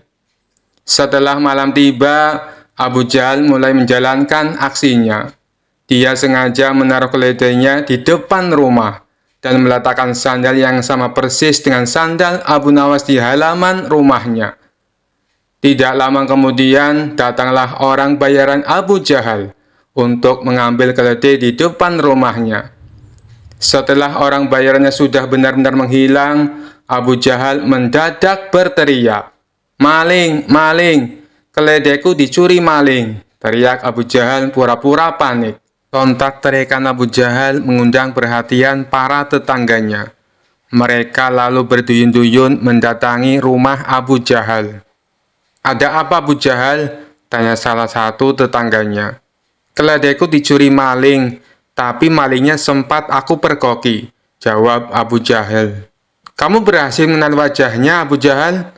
Tanya tetangga yang lain. Enggak sih, karena waktu aku memergoki, malingnya langsung panik dan lari terbirit-birit sampai meninggalkan sandalnya, kata Abu Jahal sambil menunjukkan sandal di halamannya. Loh, ini kok seperti sandal Abu Nawas? Tapi masa iya sih Abu Nawas mencuri keledaimu? Ujar tetangganya tidak percaya. Ya, namanya orang lagi khilaf, apapun pasti dilakukannya. Apalagi sekarang Abu Nawas sudah lama tidak diberi hadiah baginda raja. Pastinya dia tidak punya uang lagi untuk beli makanan, ucap Abu Jahal memprovokasi. Akibat hasutan Abu Jahal ini, para warga mulai tersulut emosinya. Abu Nawas yang sedang asik tidur di rumahnya langsung dipaksa dan diarak warga menuju istana. Ada apa ini? Apa yang kalian lakukan? Tanya Abu Nawas bingung. Sudah, kamu diam saja. Kamu harus mempertanggungjawabkan perbuatanmu, tegas Abu Jahal.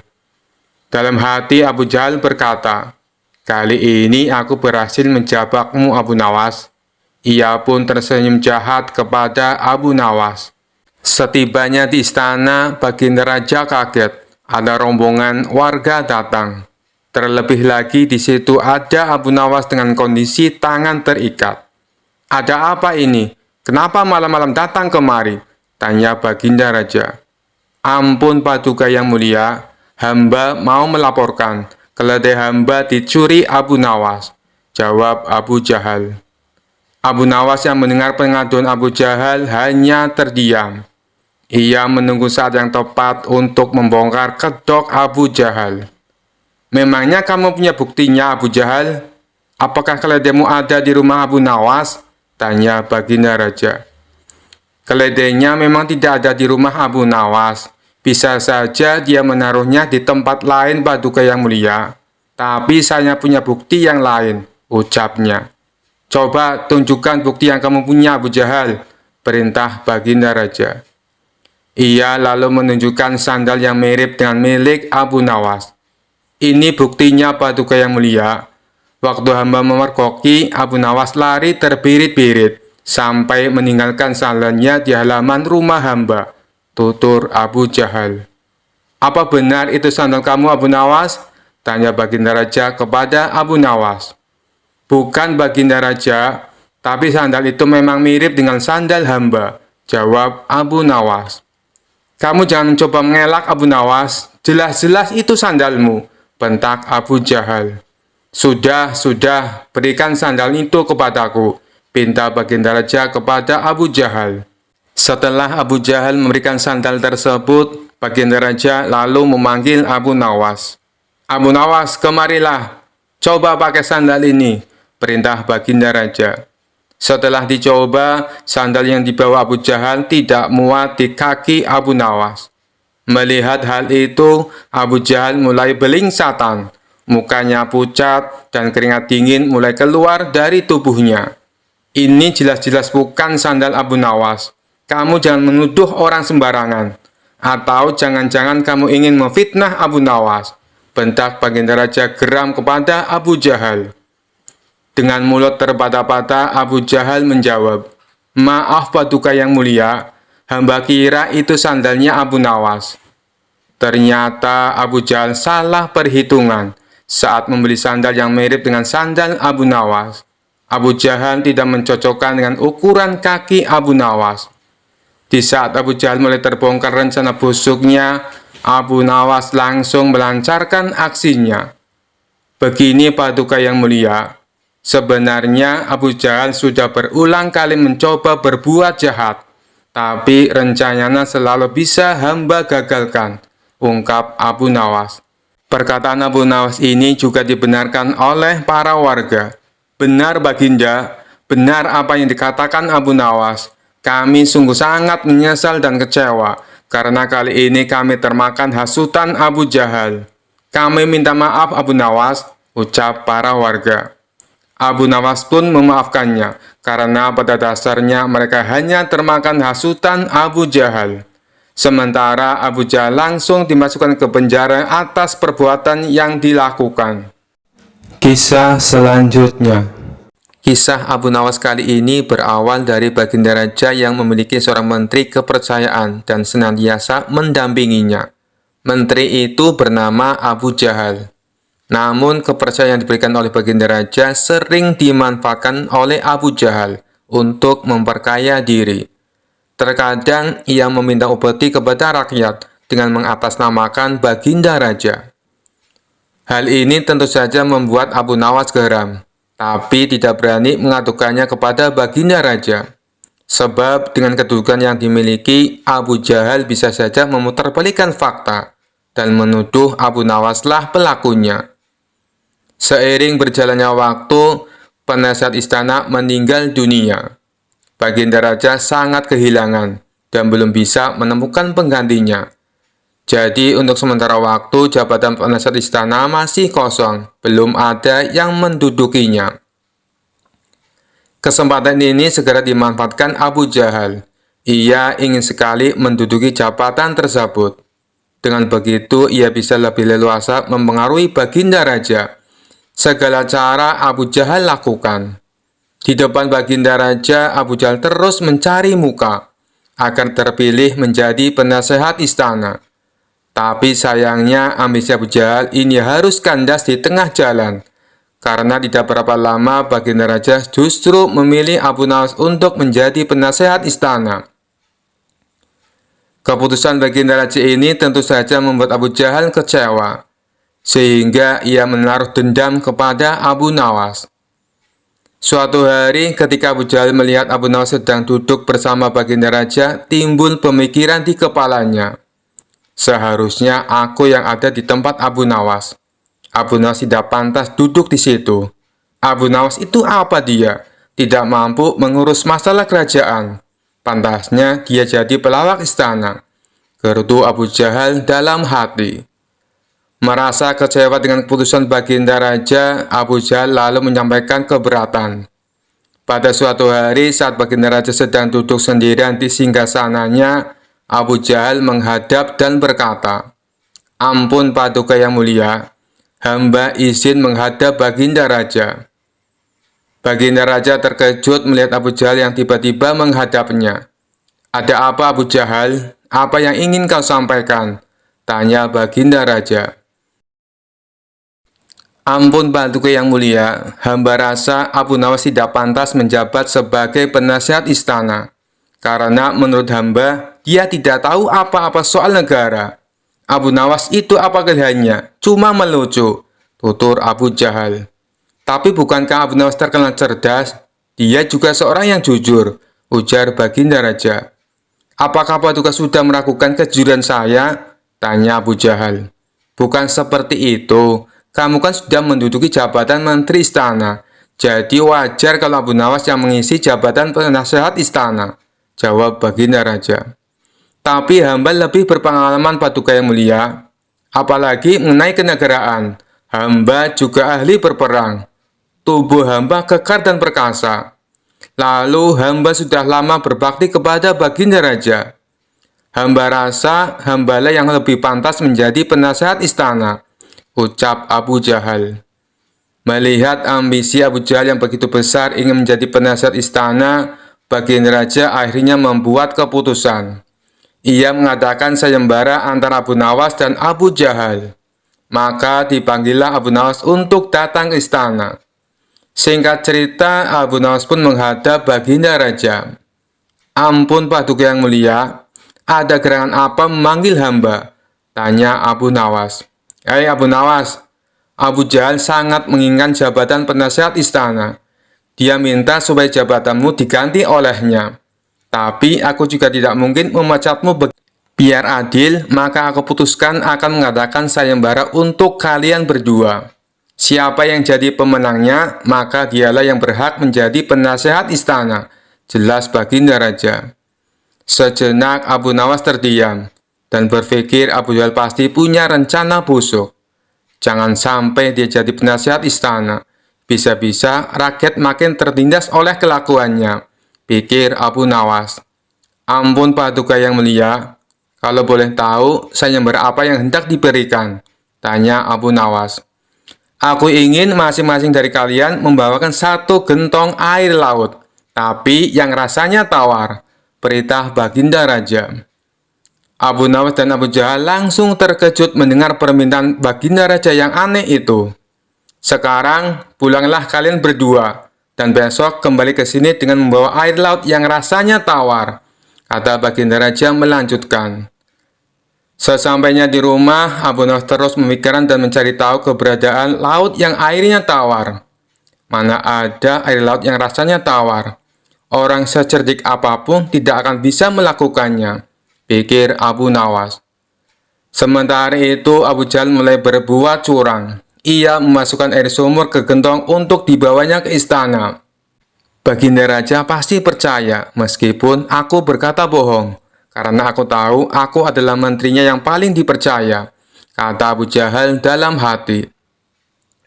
Keesokan harinya, Abu Nawas dan Abu Jahal datang ke istana dengan membawa gentong masing-masing.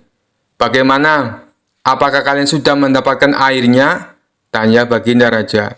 "Sudah Paduka yang mulia," jawab Abu Jahal dan Abu Nawas serempak.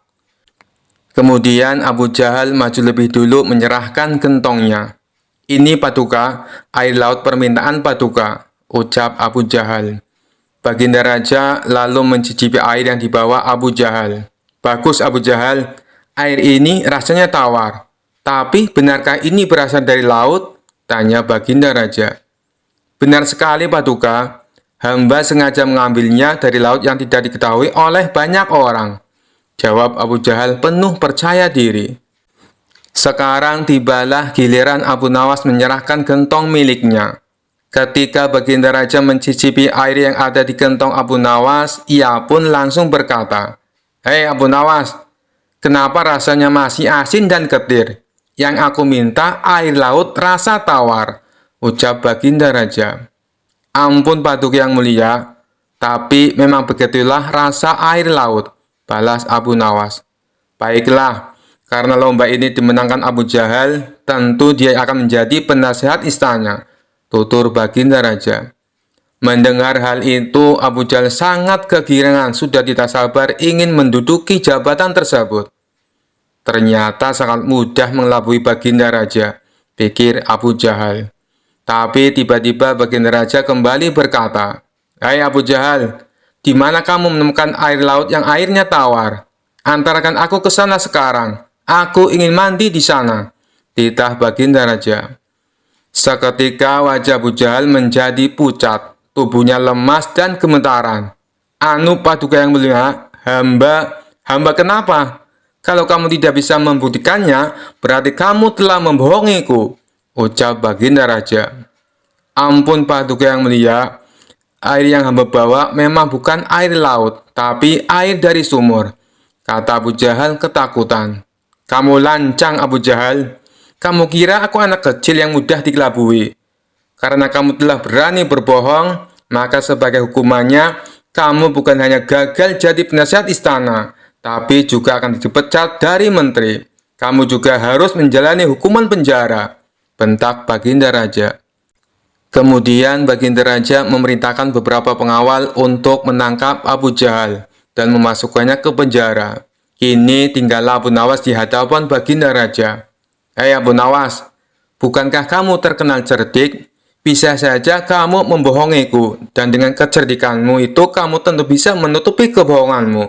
Tapi kenapa tidak kau lakukan?" tanya Baginda Raja. "Ampun Paduka yang mulia, hamba memang cerdik, tapi hamba bukan pembohong. Secerdik apapun manusia, tidak akan ada yang bisa mengubah rasa air laut menjadi tawar," terang Abu Nawas. "Kamu memang benar Abu Nawas, itulah orang yang saya cari untuk menduduki jabatan sebagai penasihat istana, cerdik dan jujur," kata Baginda Raja tersenyum puas. Kisah selanjutnya. Dikisahkan suatu hari Abu Nawas merasa dirinya kurang ilmu dan ingin menjadi lebih sakti. Ia mendengar ada seorang pertapa tua yang konon memiliki kesaktian luar biasa. Abu Nawas pun pergi menemui sang pertapa di puncak gunung. Setelah perjalanan jauh dan melelahkan, akhirnya ia sampai di gubuk kecil tempat pertapa itu tinggal. "Wahai guru, aku ingin belajar ilmu kesaktian," kata Abu Nawas penuh semangat.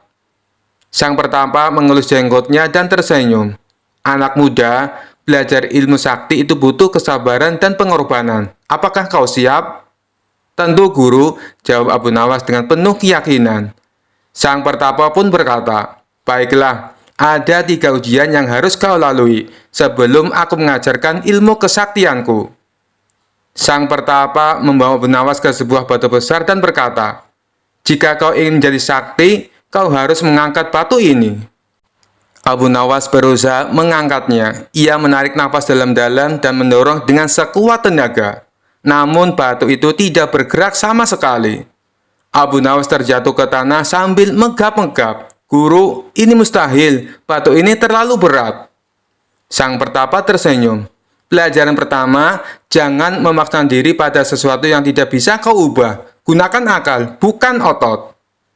Abu Nawas mengangguk sambil berpikir, "Oke, kalau begitu aku akan pakai akal di ujian berikutnya."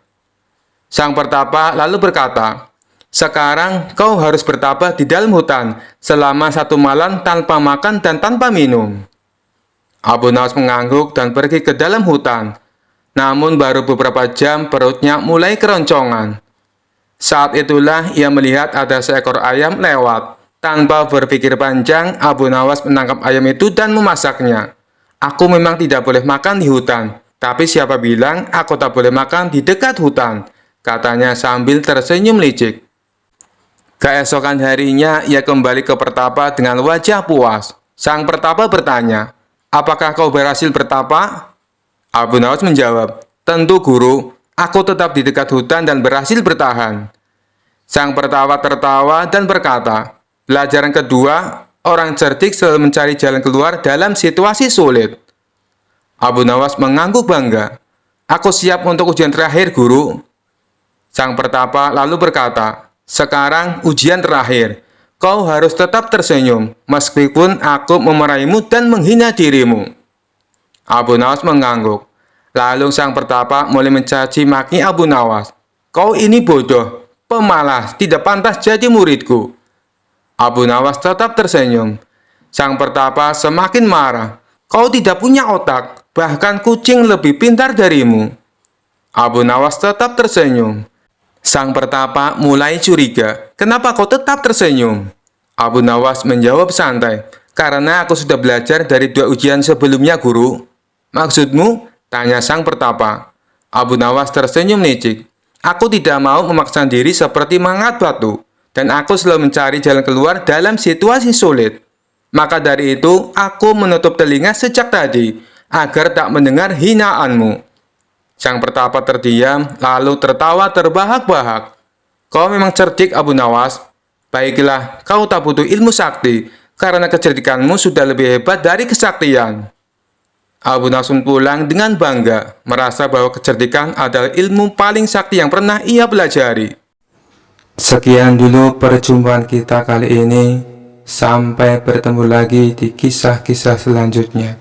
Terima kasih yang sudah subscribe dan setia menonton channel ini. Wassalamualaikum warahmatullahi wabarakatuh.